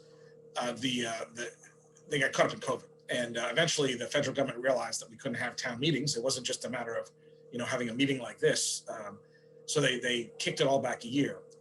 At the same time though, they've changed. They've actually, it's not just the maps, they want to change some language, and I know Lauren's working with council to get those changes made. I don't think there's anything. When I say it's not significant, I don't mean to say it's not important, but I think it's more ministerial than, and it's something that we have to do. It doesn't really matter, right? If we want a flood insurance program, we got to follow the federal rules on this stuff. So, okay. But Lauren can talk a little bit more about that. Okay. Paul has a question. So a quick question with the Mass Modernization Act, didn't they say with the revolving funds, you can fix the amount and it can go forward just more than a year? So the funds exist, Paul. That's a good point. The funds don't have to be reassessed, but you have to annually reset the spending limits. Oh, okay, all right. Yeah, so the funds have to be recreated. And the funny thing is you can change it during the year anyway. So I don't know why we have to do this, but that the law requires us to do this, even though during the course of the year, the board can change them anyway if you need to. That's what I thought. Okay, thanks. But it's kind of like, it's becoming like a housekeeping article, kind of like Chapter 91. And let me just show a quick schedule, which I've shared with advisory, and I just want to, so this is an updated, modified. You've all seen this because we circulated it early on. Can you resend it after the meeting too, please? Yeah. Open calendar to continue to catch whatever's up there. On the 8th, That's scheduled for your zoning because they're doing, that's their zoning article review, providing everything's clear planning. The 13th is a joint meeting with all of you on school. And then I have that tentatively for you. And again, this is all subject to change. That would be when hopefully you'd be able to hear the zoning articles for the 13th because advisor would have heard them the week before. Nominating papers, just so people see them. The last day is the 15th. To get them, to submit them is the 19th. And then we tentatively have set up as April 20th is the closeout date. So that we, all the imprimatur stamps are done. And along the way, you will have put things on the warrant officially, and then the warrant is locked down and set. There's a little tiny bit of wiggle room here, and I say tiny because I always build a little bit in just in case. And then the last day to register votes the 4th. The meeting has to be posted, so everyone has to have the warrant in their hands, absolutely dead set, no later than the 17th of May. And I did confirm with Dan, that was the moderator last week, we're gunning for the 24th, and the goal is to have, we're planning for outdoors and we're hoping for indoors, right? If we can get to the 24th and we can do a safe indoor meeting, socially distanced in the gym, we will. If we can't, we'll be outside on the field. That's the plan. We'll do it at the high school complex. It's just going to be easier to have one location. And we're going to also coordinate with the schools. They're tentatively looking to do their graduation that Friday night, the 28th. So if we do a field graduation, we'll have set up some of their work already. So I've been talking to Pat Sullivan about that. So that's the kind of updated calendar and shows how things kind of interact a little bit. And no rest for the weary, huh? There's no rest for the weary. The goal is to have a little room at the end of April to breathe, and just in case there's something that comes, because we had COVID, right? And what the heck happened there? You never know if maybe something weird comes out of the stimulus in a good way. And if we have to jump on an opportunity, there's an opportunity to jump on something in the warrant. But this feels better. We're getting, we're finally coming out of the tunnel this time, not going into it. So the hope is this will be a more traditional town meeting. It'll hopefully be in the gym. People will, we'll get to the details of that later, but we're planning for the high school complex. So any questions about the tentative schedule as we look for the next 6 weeks, 8 weeks? And then Lauren has a question. Lauren. I'm sorry, I noticed in the schedule on April 19th, the last day for nomination papers, that's actually Patriots Day, a state holiday on a Monday. So I don't know if that impacts, if it will be the earlier or later, depending on when town hall's open. To check with I'm gonna have to check with Carol about that. She may have already amended that, and I just don't have it caught up with. But that's a good catch. Thank you, Lauren. All right. So if there's nothing else on this, the next step in this is these referrals. So Lauren has 10 articles to walk through. Do you want to show them yourself, Lauren? Do you want me to do it? How do you want to do this? I can share. I have a memo prepared that the board actually should have received on Friday, and I updated it today. I'll go over that all in a moment. So first, if we're ready to proceed, is that all right? Yeah, let me just ask one question, just Certainly. procedurally at the end of this. Can we vote all of them in one motion to refer all of the articles to the planning board for review? Yes. Okay, thank you. Lauren, you have the floor. Thank you. Thank you. Good evening. For those who may be watching and don't know who I am, I'm Lauren Lind. I'm the town planning director. Thank you for having me tonight. Tonight, just to clarify what the request is before the select board is, we're proposing actually 9, not 10. I'll get into the details in a moment. 9 zoning bylaw articles, amendments for the annual town meeting warrant. And tonight, we're not asking you to vote or recommend anything on content. What we're asking is a procedural sort of green light for the planning board to then proceed with the statutory requirements of proceeding to our public hearings and opening, this process that would be necessary to change the zoning bylaws. So with that, I'm going to share my screen and I will show you. I have the document open. One moment, please. So I'm going to show you a copy of an updated memo that was sent to the select board. Can you see my screen here? Yes, we see it. Okay, great. So I'm going to go, there's, as I mentioned, 9 articles. There was originally 10 proposed, and we'll go through them one by one. I'll state with Article P1 through P5 are actually articles that were pulled back from the 2020 annual town meeting process. Article P1 is, as we discussed earlier, it's the FEMA update. This is actually a mandate by the Federal Emergency Management Agency. And this update is a requirement to remain in the National Flood Insurance Program. What this is as our town manager addressed earlier, it's an update to our coastal inland floodplains. We are a part of the Cape Cod watershed. This is something that will, at the previous iteration leading into the 2020 annual town meeting, it was really more of just updating the date of the issued study and map panel suffixes. So it was really just a simple update. Now there's more content related because FEMA has chosen to update their model floodplain bylaw. With that, I'll say that the content is really more sort of, administrative. It's not something that's controversial, but there is a little bit more meat to the amendment that's coming this year. But again, this is one of those things that in order to remain in the National Flood Insurance Program, we must do this by the date is in July this year. So if we don't make the update by that point, it's an automatic removal from the program. Do you want me to pause after each article? Or do you want me to continue down the line? Keep continuing, but if any select board member has a question, flag me with your hand. Thank you. So moving along, Article P2 is an update to amend the existing ground-mounted solar photovoltaic installations overlay district. That overlay district right now was the zoning that allowed the solar array to be atop the town landfill. And what this is to expand the existing applicable area to allow an additional solar array atop a capped landfill over by the Crocker Lane area in the Situate Hill region along Route 3A. Article P3 is a zoning map update, and this is reclassification of the zoning that is the parcel of land known as the Whitney Spur Rail Trail. We discovered last year, leading into town meeting, actually, that this article, it's sort of a remnant back from the old, the rail line that used to run through the rail trail, that it was zoned light industry and technology. And what we'd like to do right now is to reclassify that to be open space, which would be consistent with its current use. I see Corey has his hand raised, so I'll pause. Yeah, thanks, Lauren. Whoa, echo. For P2, and you said that's on top of, for whatever road you said, that used to be a private landfill. Is that correct? Do I have that history? And I know that, I'm all for putting solar panels on everywhere, really. But is there any chance that it wasn't capped properly and that this thing would have to be torn up? And are we really at the point where we're comfortable making this next step? Is that something you can speak to?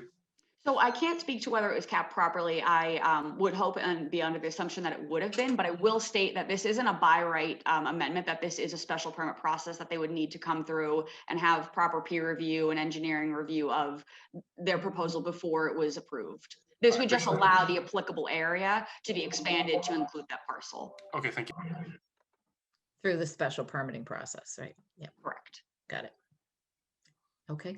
Okay, thank you. I'll resume. Article P4 is an amendment to the definition for fast food restaurant. And really what it is it adds one word into the definition of fast food restaurant that is, as it was raised, a clarifying statement.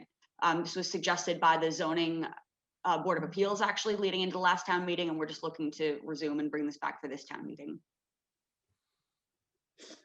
Article P5 is special permits in the Village Business District. This is sort of looked at as a cleanup item. This is relative to the table of use regulations for special permit granting authority in the Village Business District. This would designate the planning board as a special permit granting authority for all of the uses. We believe that there is a potential that there is a Scribner's error in the last update, in that all of the uses under Village Business District, with the exception of veterinary clinics and guest houses, fall to the planning board. There's only 2 uses that would go to the zoning board, and right now we're looking to make it consistent and just make the planning board the special permit granting authority for all of the uses in that district.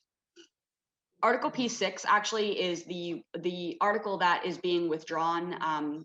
Just a clarifying statement here, as you'll see, this is the revision of the memo that you were provided with on Friday. And really, in exploring this article, this was something that the planning board knew would take a lot of extensive research and consideration. We thought that we might be able to leave the door open and get something to this town meeting with the initial language that we were reviewing. We heard back from town council, Paul Durensis and his associates, that the proposal we were looking at was something that wasn't feasible. So at this time, given the time window, the planning board, though they haven't had an opportunity to formally vote it, just given the timeline that we've been looking at, we have preliminarily discussed that it will not be moving forward and that we'll be looking for sort of other avenues to do this in the future. But right now, the recommendation is not to move forward to the large house plan review amendment. Lauren, just on that, and I mean, it really isn't in our lane, but it is something that is a concern in town, is large homes and large home review and how big can houses be and that kind of thing. And I guess if, you know, if we could have an update at some point to let us know and let the community know that this is something that is being looked at through other mechanisms, or that this is going to be, you know, re-looked at in the fall or something, just so that it doesn't seem like we're abandoning this discussion in the community.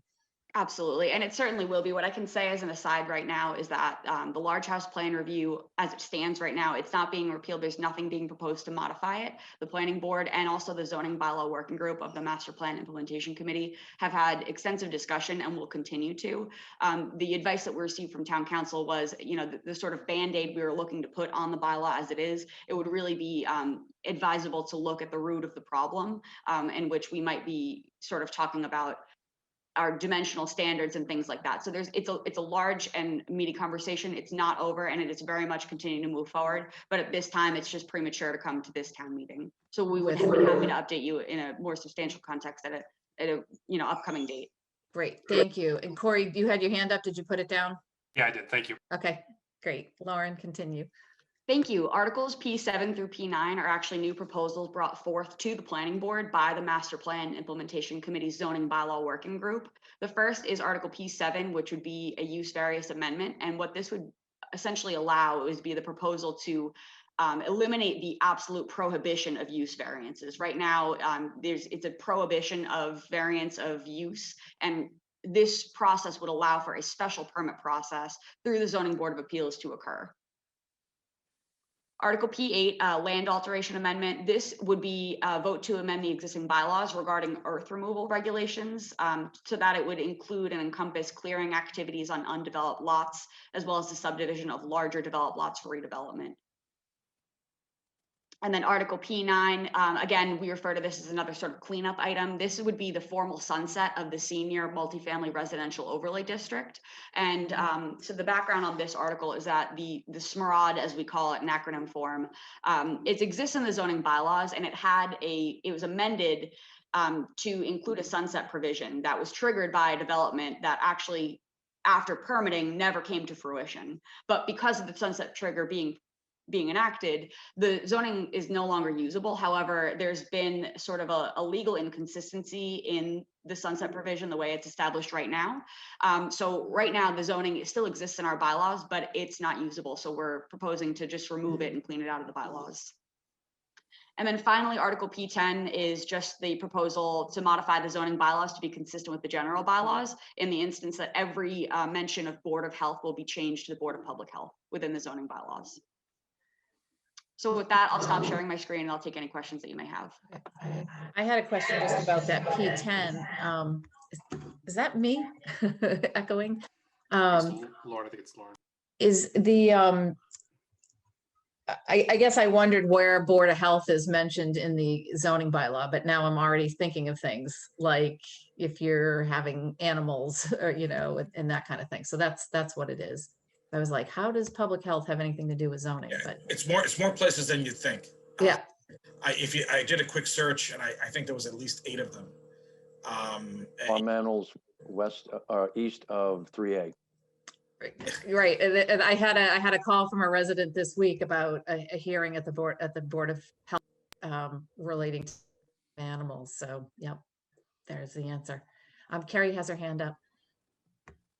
Yeah, I had the same question, and Tim Davis also has this question. What is the implication of the fast food restaurant change? That one word change, Lauren. Certainly. So the essentially what the word is being put in is it's the primary use for a fast food restaurant. And sort of an example of a case would be if you know, the swimming pool up near the Elder Affairs Center wanted to go through the permitting to get a snack shack. You know, if it wasn't its primary use, the primary use is to be a recreational center and swimming pool. You know, that's really the thought of it here. I think in the past, there's been examples before the zoning board where there's been sort of a quandary as to how to interpret this. And this is something that the board recommended as something that would clarify their intent and their decision-making processes moving forward as they debate potential allowable uses in areas. Paul? Yeah, I think that came up with the snack shop at Sandy Beach. Sandy Beach, yeah. Okay, any other questions? So by law, we have to refer all of these articles to the planning board for hearings, and then they will make recommendations or not, correct, Lauren? Like they could say, we're gonna rest on this and we won't ever see it again, or not for this town meeting. So we're just referring it for public hearings, and then we'll get a recommendation back at the end of that time period. I would like to make a motion to refer the proposed articles as presented today to the planning board for their review. Okay, is there a second? For public hearing, thank you. Okay. Second. Okay, any questions? The only thing is, I think P, whatever it was, got tossed out. So with the exception of P. Yeah, as presented today, that's, yeah. You covered it, great. So we'll start with a roll call. Jack? Jack Creighton, aye. Corey Evans, aye. Diane Kennedy, aye. Paul Schubert, aye. Harry Thompson, aye. Great, okay. Thank you As very if much. the planning board doesn't have enough to do, right?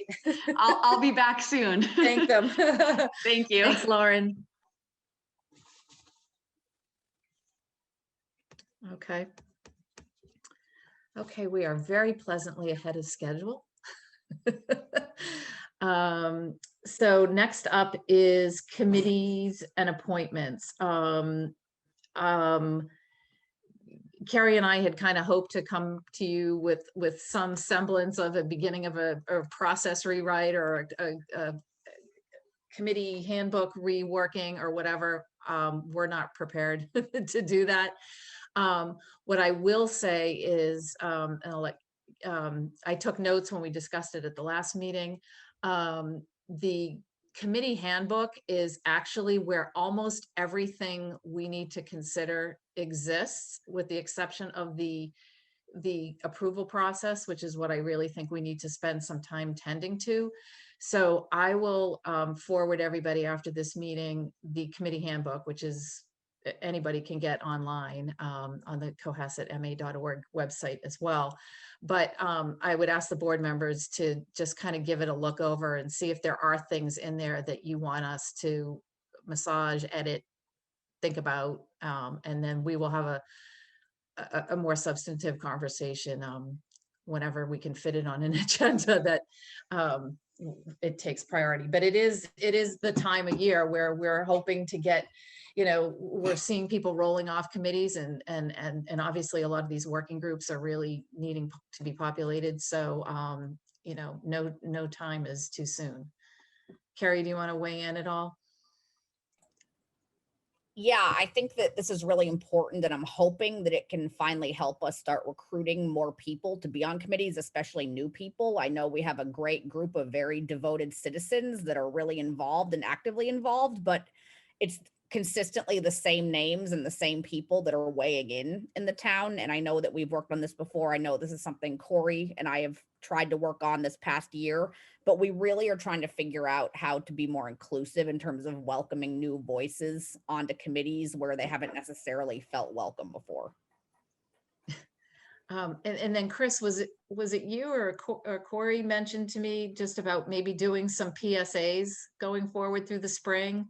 Just having quick little commercials, hey, I'm Diane, I've been on the board. You know, they don't want to hear me, but you know, just citizens that are serving on committees giving like a 30-second, you know, I love to contribute to my community, that kind of thing, and just kind of getting them out there, maybe through social. And yeah, kind of piggybacking what what Corey led, the effort he did last year is to maybe get just quick hits like, you know, I'm Chris Senior. I served on the Conservation Commission, and Jack was chair. It was a great committee, and it met, you know, twice a month and something like that, you know. So, you know, you could do that as a little flavor.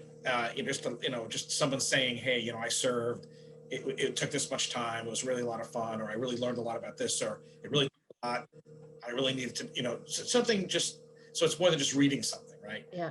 It could be a pitch to recruit. It could also just be a little informational. And again, like, for example, Jack was a chair of conservation. He could, speak a little what the committee, how often it meets, what kind of time committee you should expect. I mean, some boards, if you're doing reviews of stuff, it can take hours of prep work in advance of a meeting. I think you know that, right? Before the place, like, oh, that sounds cool.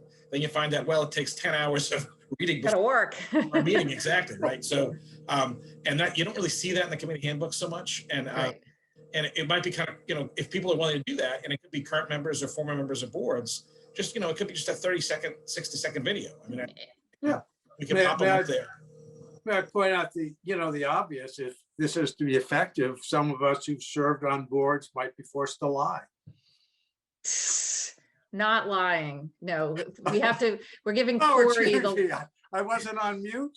I'm appointing Corey to make sure it's all on the up and up. But it's something, in my business, a lot of times you can do it on your phone. So a lot of people are stewarding, gifts and business relationships by saying, hey, I'm out for my walk and I want to take 5 minutes to tell you, what a difference you're making, or that kind of thing. So give it some thought, because I think if it's something we could roll out in the beginning of April, as particularly as we're really starting to look for populating the committees, getting people interested in town meeting, et cetera, might be really fun and effective. So, and I'm also hoping we could kind of put some documents, fresh in the website a little bit, with a little bit more, like, again, conservation meets typically twice a month and meets for like 3 hours, that kind of stuff. Some committees meet during the daytime, right? So, the elected boards, it's a 3-year term, just so people have some idea of what the, kind of, and then we could put links. Now, we have all this line here. You want to see what a committee meeting looks like? Here, click here. Right. And one thing. Self-serve. Right. One thing we did a couple of years ago, and I have a spreadsheet, it's ridiculous. I think Sam Wakeman started working on it, but it literally just has the, for like capital budget, it has the section of the bylaw that describes what capital budget does and what their authority is. And then there's they meet approximately, that kind of thing. Carrie, did you want to say something? Yeah, I do think that things like Zoom have opened up committee possibilities for more people than normally, based on people's ability to meet and when they can meet. So I do think we have to have a broader discussion too, based on how things are going health-wise, that some committees may want to consider doing some type of combo thing where they do some meetings on Zoom, some in person. It just gives people, I think we can get more people involved with these multiple different platforms and meeting options. That's a good point too, just for, it makes me think that we should really start recruiting committees sooner rather than later, and getting them to just show up at a Zoom meeting, and understanding the personality of the group, what they're actually deliberating on. Paul, and then Jack. Yeah, I agree that, the Zoom concept, as a hybrid would be really useful. You can have a smaller group that's meeting in person, and you can have other people that are in the meeting that are, time commitment wise, they can't get out of Boston in time to get there in time, and they rush home and they're at their house, or they're still at work. It's really it's a nice option in a lot of situations. Great. Jack, and then Corey. Yeah, I would echo that. What we've seen in private enterprise is that Zoom is actually proving to be much more effective in a lot of circumstances. So I think we should definitely consider that, and I think it will have a noticeable effect in easing the burden of citizens to participate in some of these. It's a lot easier to sit down in your living room or your dining room, rather than having to go out, leave everybody behind. So I think that's a great idea. And another suggestion is, when you talk to somebody who's concerned about the town, if you simply say, hey, listen, could you help us out? People like to help. Yep. Right. And they like to be invited. Yes. Corey?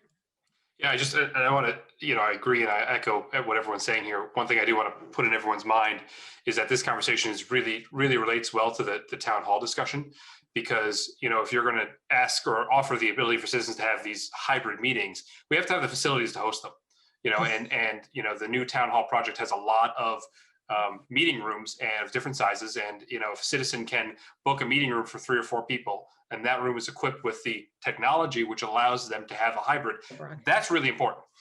So that's, and as we go forward, we really need to be sure we keep the town hall building committee in the loop if this is the direction we want to go, because we want to be sure that they are building in the right technology to allow that to happen easily. Very good point. Thank you. Chris? I'll just add, so that this has been a great tool, and I think we all agree. The state law hasn't permanently caught up with this yet. So just to be MMA, the committee that I serve on in MMA, has been pushing for the permanent codification of this to allow this kind of functionality to remain. We expect it'll be heard favorably. By the same token, they haven't locked this in yet. So it's something we're watching. I don't expect us to come out of the pandemic emergency until probably early summer from an official sense. And then, but again, I think we all recognize the validity of this. At the same time, state laws kind of have to catch up with it. So we should just stay aware. And if you happen to see Senator O'Connor or Representative Mosquito, you should remind them, hey, we like this. Please make sure we can keep using it. Well, and to that point, and there's still work that we can do before the state catches up, because it is going to take a while for them to say, oh, you can have your meetings, but you can still have a quorum that's present in the meeting room, and others can remote participation. And now remote participation is actually a little more comfortable for everybody. And it wasn't, I remember going on vacation to San Francisco and trying to set a computer up, and it was, 7 or 8 years ago, and it was complicated, but I did it. But now it's easy for everybody to do. So there is some hybrid ways we can do, and not for nothing, just people watching meetings is equally as important ultimately to building a committee structure that makes sense. So great, we'll keep these conversations going.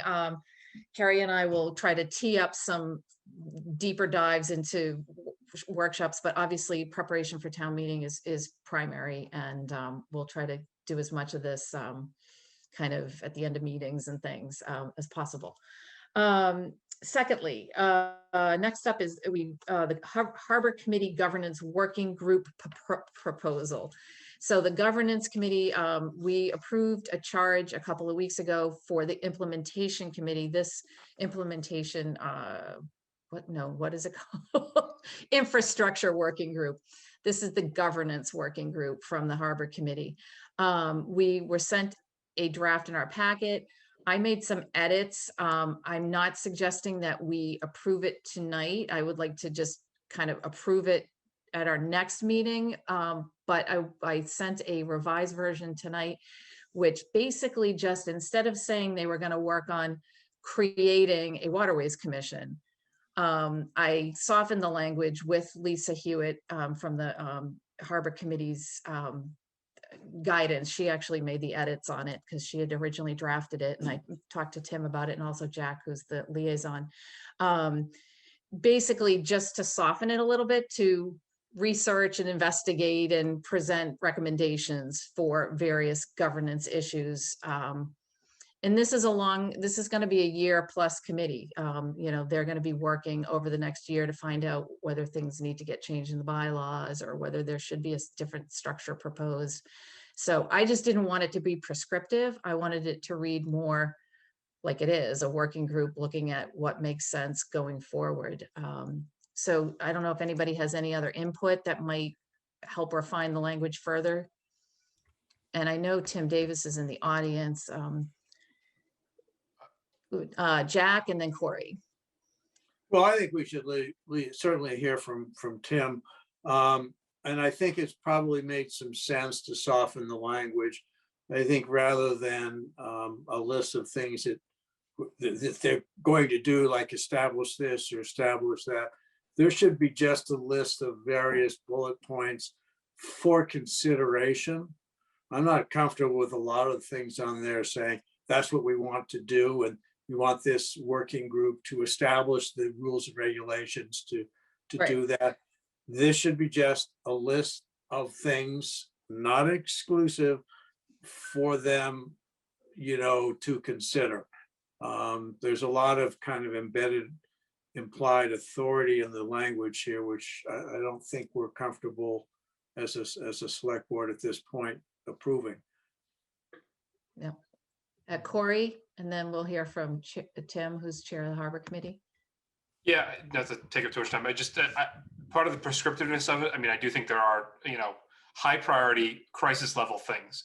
And I want to be sure that a committee, if we're going to focus things, and it's a working group, not really a committee, Mhm. it has a very hit the ground running, get this stuff done type of thing. So, I certainly agree that it's got to be a balance here, but I do like the idea of giving this committee a charge that's direct, because otherwise, we have priorities and I don't want those to get lost. In Lisa Hewitt, not to speak for her, but I did speak with her, and this was approved by the Harbor Committee. She wanted to make sure she bullet pointed the specific ideas that came out of the Harbor Committee. So the second draft that I took a crack at, and Lisa took a crack at, that I sent to you early, like 5 o'clock tonight, and I apologize for the lateness of that. But I think that is softened, and I just ask that each of you look at it and send any recommendations of further changes to Tracy, and then we can approve something next week. Tim, thoughts? Thank you. I appreciate you considering this. The Harbor Plan contemplated over 50 projects. And with two working groups, one of them is the infrastructure and the other governance, somehow we're going to have those two working groups work in some kind of creative dissonance to accomplish all 50. And along the way, there will be many others. I think I heard from Jack and from you, Diane, that what we want to do is not be so prescriptive about the specific things that these working groups are doing, but to give them the ability to go out, look at the problems, identify solutions to the problems, bring them back to the Harbor Committee and eventually to the Select Board. Each of these working groups are not making decisions. Do not have authority to do anything other than recommend a path forward to solving the problems of the harbor. So one of the things, and I'm not sure whether it got through to you, Diane, but the Harbor Committee voted to send this governance working group to the Select Board with the stipulation that that specific part of it be modified. And I think you took a stab at doing it. I haven't seen the language yet, but it should be I think a little bit more open so that as the working group sees and faces the issues of the harbor, they will be able to deal with them and not be so confined to a very specific prescriptive agenda. Great. I think I sent it to you, Tim. If I didn't, I will. But let's everybody take a look at it, get changes to Tracy just so she can compile them, so we're not violating open meeting law, and then we'll put a final together for next week for approval. Sound good? Sounds good to me. Thank you. Thank you.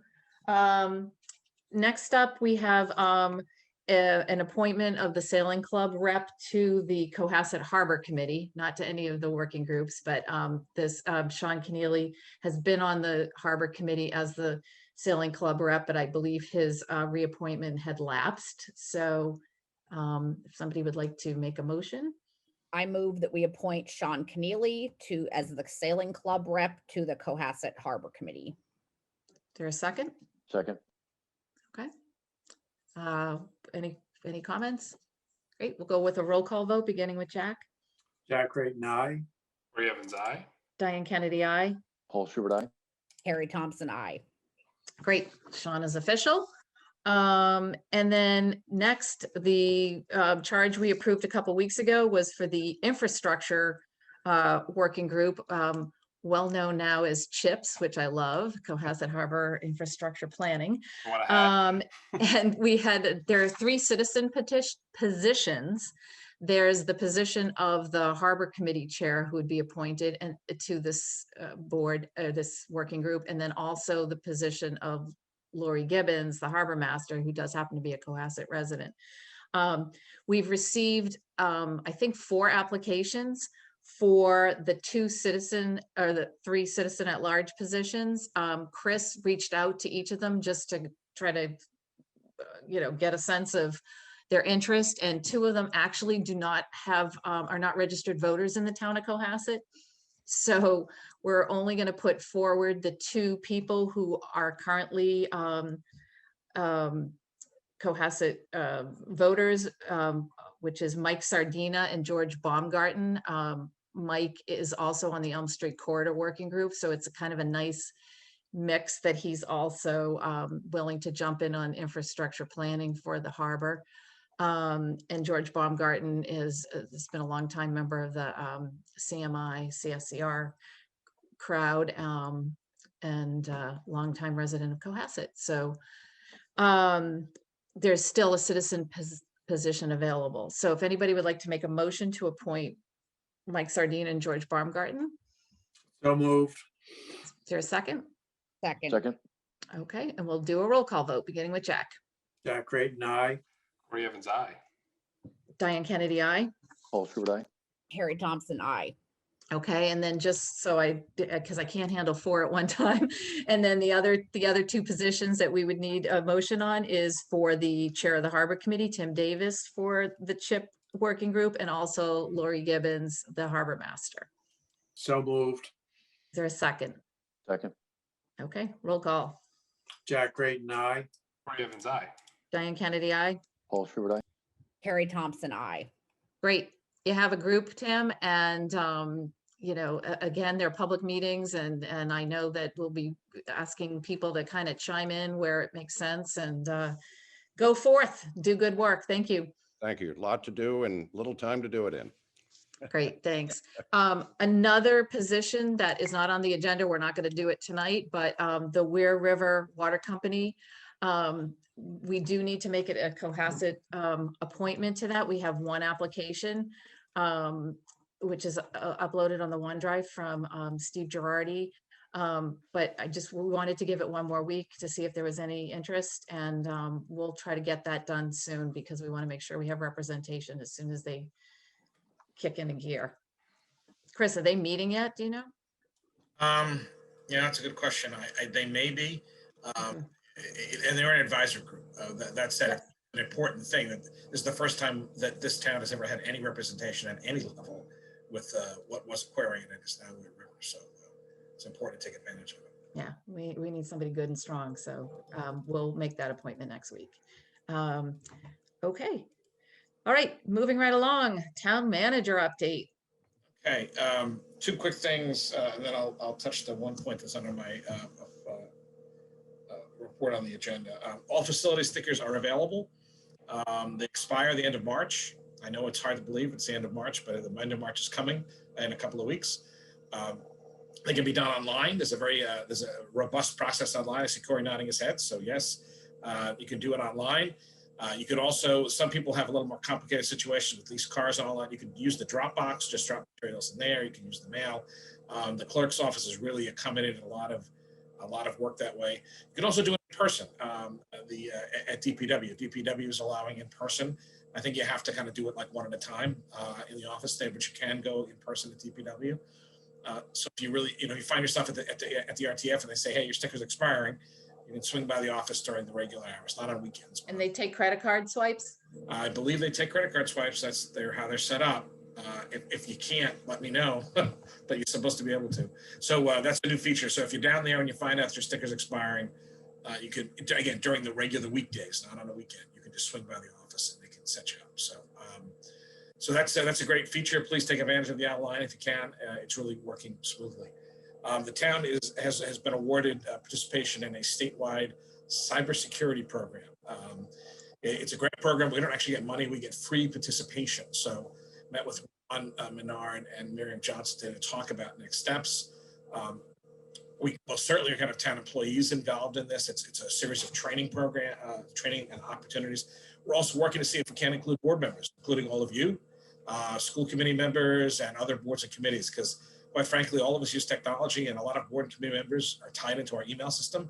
And it only takes one bad click when you're attached to the town system and boom, we're in trouble. So as soon as Ron is now in the process of working with the state to figure out a rollout, we have multiple months worth of access to this. So again, I'm hoping that all of you would be excited and interested in taking part, because it's not just good for us, for the town, but it's good for just life. I mean, all of us are moving online so much, and quite frankly, any extra training that helps us be more alert and aware of cybersecurity risks and emails and other things is good for everybody. That may be something to loop in senior center too, if for a population that could use some training. We can most likely do some of our own training, I think, on that too. So we might be able to adapt some of this stuff to that. So one of the nice benefits of this particular program, and it's geared to include the schools, because the schools obviously statewide have gone cyber in a way that they never had before. And so it opens up them to a lot more risk as well. So the goal is to get as much staff and participation that's locked in. At the same time, because a model for us to training for residents too, because again, everybody can use the cyber training boost, right? And side benefits was we could get Maya insurance discounts if we have a high enough participation rate, which is good. So. Was the grant from Maya?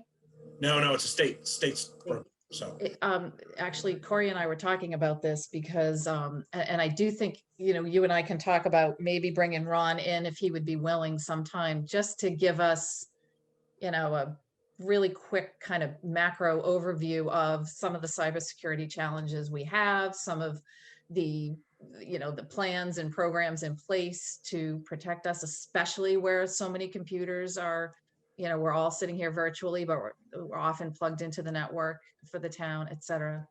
Corey? Yeah, and I was going to specifically ask Ron to jump in. There was that very large, very concerning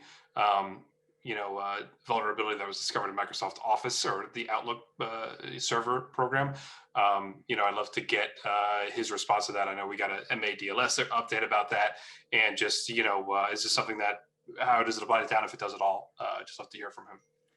We actually, Ron and I talked about the other day about getting him in front of all of you at some point, just to go over, because the town has really made our first community compact grants were for IT and cybersecurity. We're actually kind of ahead of the game on some of this, which is good. We've installed Barracuda and a few other products that constantly, some people's chagrin, but better for all of us, cleans out emails and protects us very strongly. Doesn't mean everything gets blocked, but it's helped a lot. It's been a little more problematic with the schools who have a little more liberal use of some of these things, and it's caused a little grief. But the end result is that we have a safer system for everybody. And again, unfortunately, as the systems have grown more sophisticated and more of us are online, I have to tell you that where does crime follows opportunity, right? So sophisticated hackers and people who are not even that sophisticated are taking advantage of people online all the time. So I think Ron would be able to give you a great update. There's been a lot of work done. Obviously, he's not going to detail all of it necessarily, but I think in broad brushstrokes, he will tell you some of the great stuff that's been done. In fact, we upgraded our Outlook. If you remember, we got funding a year and a half ago, and we did a major upgrade to our Outlook servers to raise our security levels. So again, I don't know how that what happened. You mentioned it's affected that, but we did upgrade all of our Outlook to a higher level of security a few years within the last year and a half. The last update is the one that's noted. So there's been a lot of efforts. The board said, hey, we need to move on Treats Pond. And there's been some public conversations and some executive session conversations. I think we're heading now towards a good public conversation. We have a meeting to hold internally and with some very engaged residents. Hope to give the board an executive session update on the legal side of this next week, and follow up with what we hope will be a public meeting in 2 weeks, where we can actually get some fleshed out opportunities. We actually have a facilitator right here in town, which is very exciting. a gentleman who I think a number of you actually know. It's one of the benefits of working in a small town. You never know who knows somebody somehow. The gentleman's name is Doug Thompson, he does actually know people across the spectrum on this one. So Brian Joyce and I had a nice conversation with him the other day. I know that some people run into him just because he's in town. You know, whether you see him in church or on the street, or just in life in general. Grew up in town, left, and then came back, but as a trained mediator. We're working to try to structure something for that week, and he'd be facilitating a public conversation. And the hope is that when we get to this, and we're looking at, I think we're zooming in on the 24th. It's a Wednesday in the early evening. It'll be a select board meeting that you would be hosting. You wouldn't be making any decisions that night evening. It would be an opportunity for people in the community to come forward, and providing that date works for all of you. And if it's a dead stop, please let me know. We're probably looking at early evening, maybe like a 5 to 7 kind of a thing, with a hard stop, because we can't go all night on this.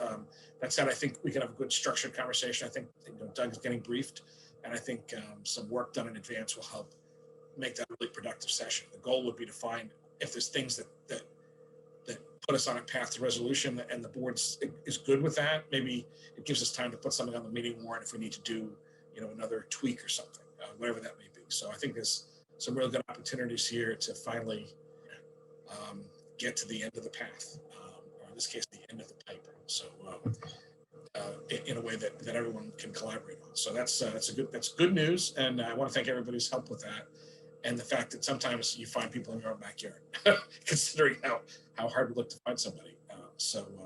It was great to find. It's one of these great things in Cohasset, right? You turn around and the resource is here, almost somewhere, right? It's the biggest little small town in America. Pose challenges too, just say, but we're lucky. Great, thank you very much. All right, we'll move on to a select board comment. Oh, Diane. Jack, or Carrie, sorry. Don't you have the memorial statement to make a quick update on that? Yeah, I was going to do that when I did, but that's okay. No, it is on here, so I'll just start with that. So we did briefly speak last week about creating, or at least starting the conversation to create a memorial policy for benches or trees or anything. I found a lot online and shipped them over to Carrie and asked if she would be willing to sort of start parsing through them and maybe coming up with a draft. If anybody wants to help her or has comments or strong opinions on it, reach out to Carrie. She's going to take the lead on this because I do have very strong opinions on it. So I think it might be better to leave it somewhere else. And we do have a number of people that have some very specific requests that they've had for a couple of, in one case, a couple of years, and another is in the Barnes Wildlife Sanctuary to put a bench from the Cohasset Conservation Trust. So those are things that I think, we can think about whether we're willing to take those before we get to a point of resolution with the policy. But those are going to get teed up in the next couple of weeks.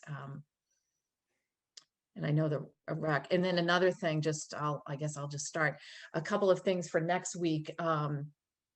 Agenda is, I asked Chris and to kind of pull together a presentation on the various field requests that are going through either CPC or capital budget, whether it's rec department looking for money for field upgrades or basketball court upgrades.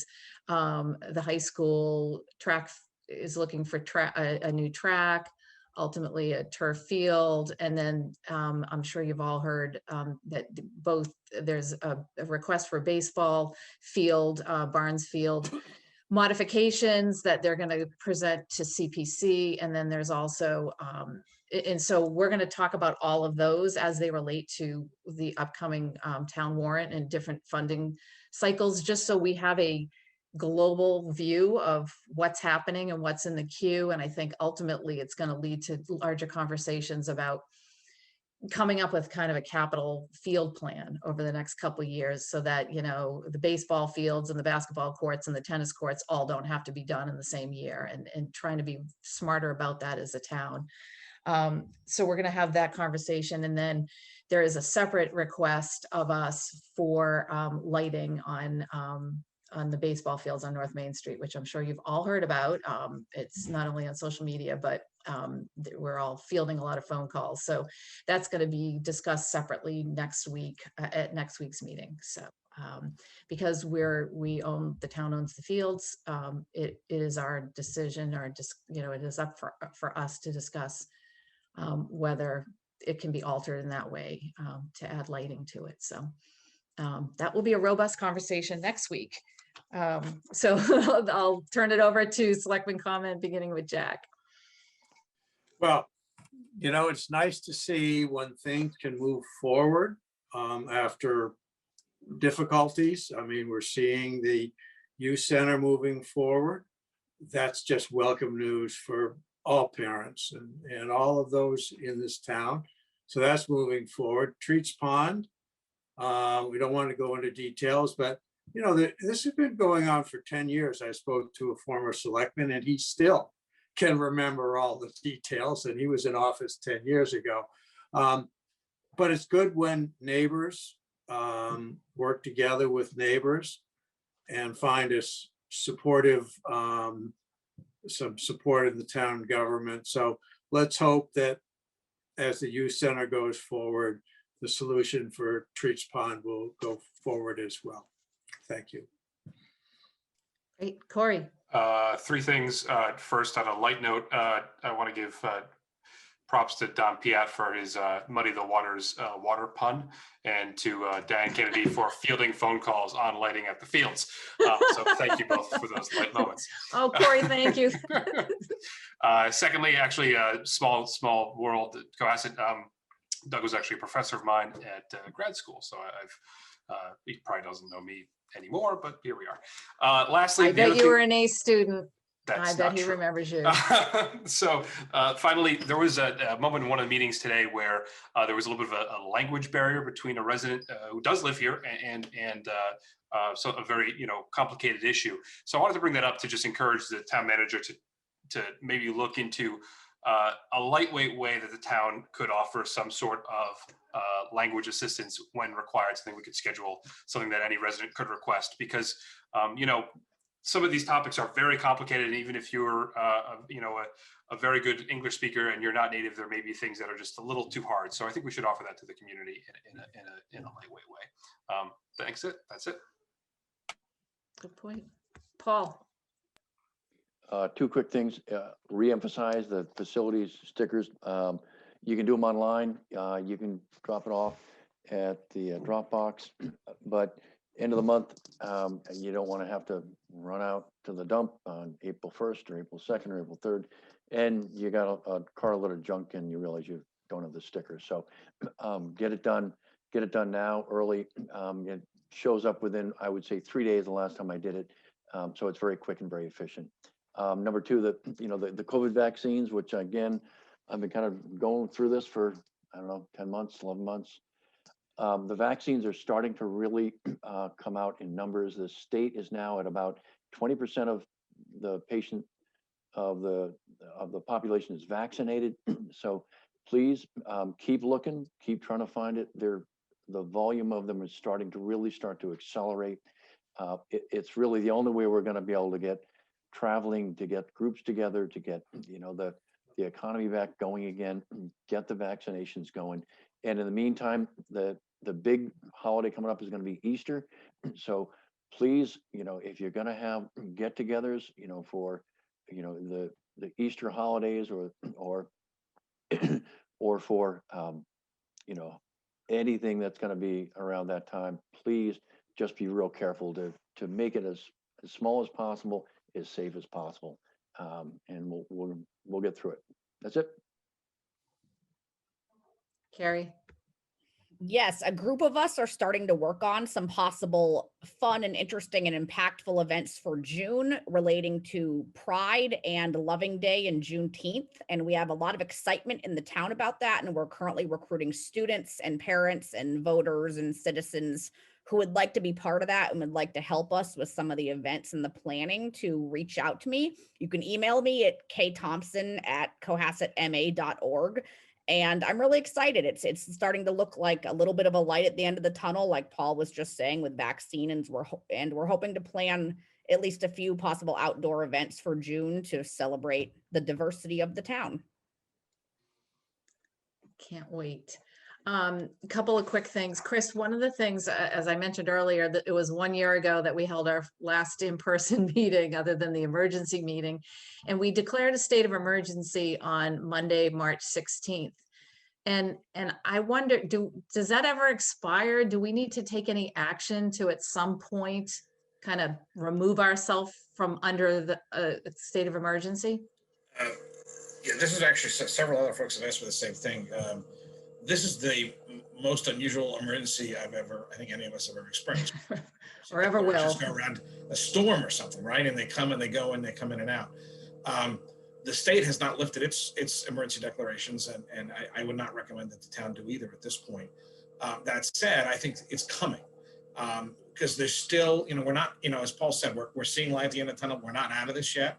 And with all these variants, the last thing we need to do is take let down our guard at the very end of this. At the same time, we do have more flexibility for, grants and procurement and dealing with FEMA and stuff like that with this emergency declaration in place. Functionally, we're still operating, right? I mean, what it means is that Chief Sylvia remains the incident commander for the ongoing. I think he's getting a little tired of being that, but he's doing a great job at it. That he is. So I'm hoping that, again, I'd say June-ish, we'll get a little more clarity as to how we're going to formally come out of this. It may really not be. And what that means, yeah. Yeah, exactly. It really may not be until fall until we're, fully, dismantling these pieces. That we're still, we have a whole nother wave of stimulus money coming through. We don't even know what that's going to be. And we're still working through getting kids back at schools. So, there's still challenges to be met here. Yeah. That said, it's definitely, thankfully, a lot different than it was a year ago. Yeah, my question is really, and we can just keep, keep in touch about it, but it's more an administrative thing. Is like we put it in motion. Do we have to officially end it? In this case, I will double check the actual wording of it. I don't remember if it was tied to the states or not. I don't think so. We get indication from the state that it's coming down. I think we can formally end ours at the same time. Most of the time, they're usually tied to a duration of the storm. In this case, when it went to place, right, we didn't know. We had no inclination we were going to be doing this a year out. But it's something we'll keep looking at. So. Great. Two other quick things, and this is probably should be on an agenda, but the Elm Street Corridor Working Group is starting to really kick into gear, and we have a consultant who's going to be holding a number of public input meetings virtually, virtual stakeholder engagement process. So stay tuned for that because there's a lot of exciting things planned for the Elm Street corridor leading from South Main Street down to Elm Street, down to the harbor.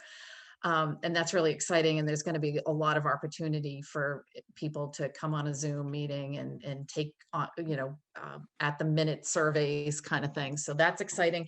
And then the Women's Elected Municipal Officials Organization of the state, WEMO, is going to hold a women elected officials or getting women to run for office workshop on April 30th. And I'll post some information about that and get it disseminated, but it's really for people who are interested in serving in local government. And it's not women only, although the focus is on women, but anybody can attend. And I think it's going to be a really nice panel discussion about getting involved in your community and the difference you can make. So, Anyway, with that, I have no topics reasonably anticipated within 48 hours, so we have no. Motion minutes to adjourn. There you go. All right, is there a second? Second, All right, Jack, Jack Creighton, aye. Corey Evans, aye. Diane Kennedy, aye. Paul Schubert, aye. Harry Thompson, I. All right, good night, everybody. Thank you very much. Oh, Chief had his hand up, or is that a He was mistake? waving. He was trying to leave. He's He just was waving. waving. Too bad. Okay. Meeting closed. Bye. You can do Meeting that. closed. Good See night. y'all.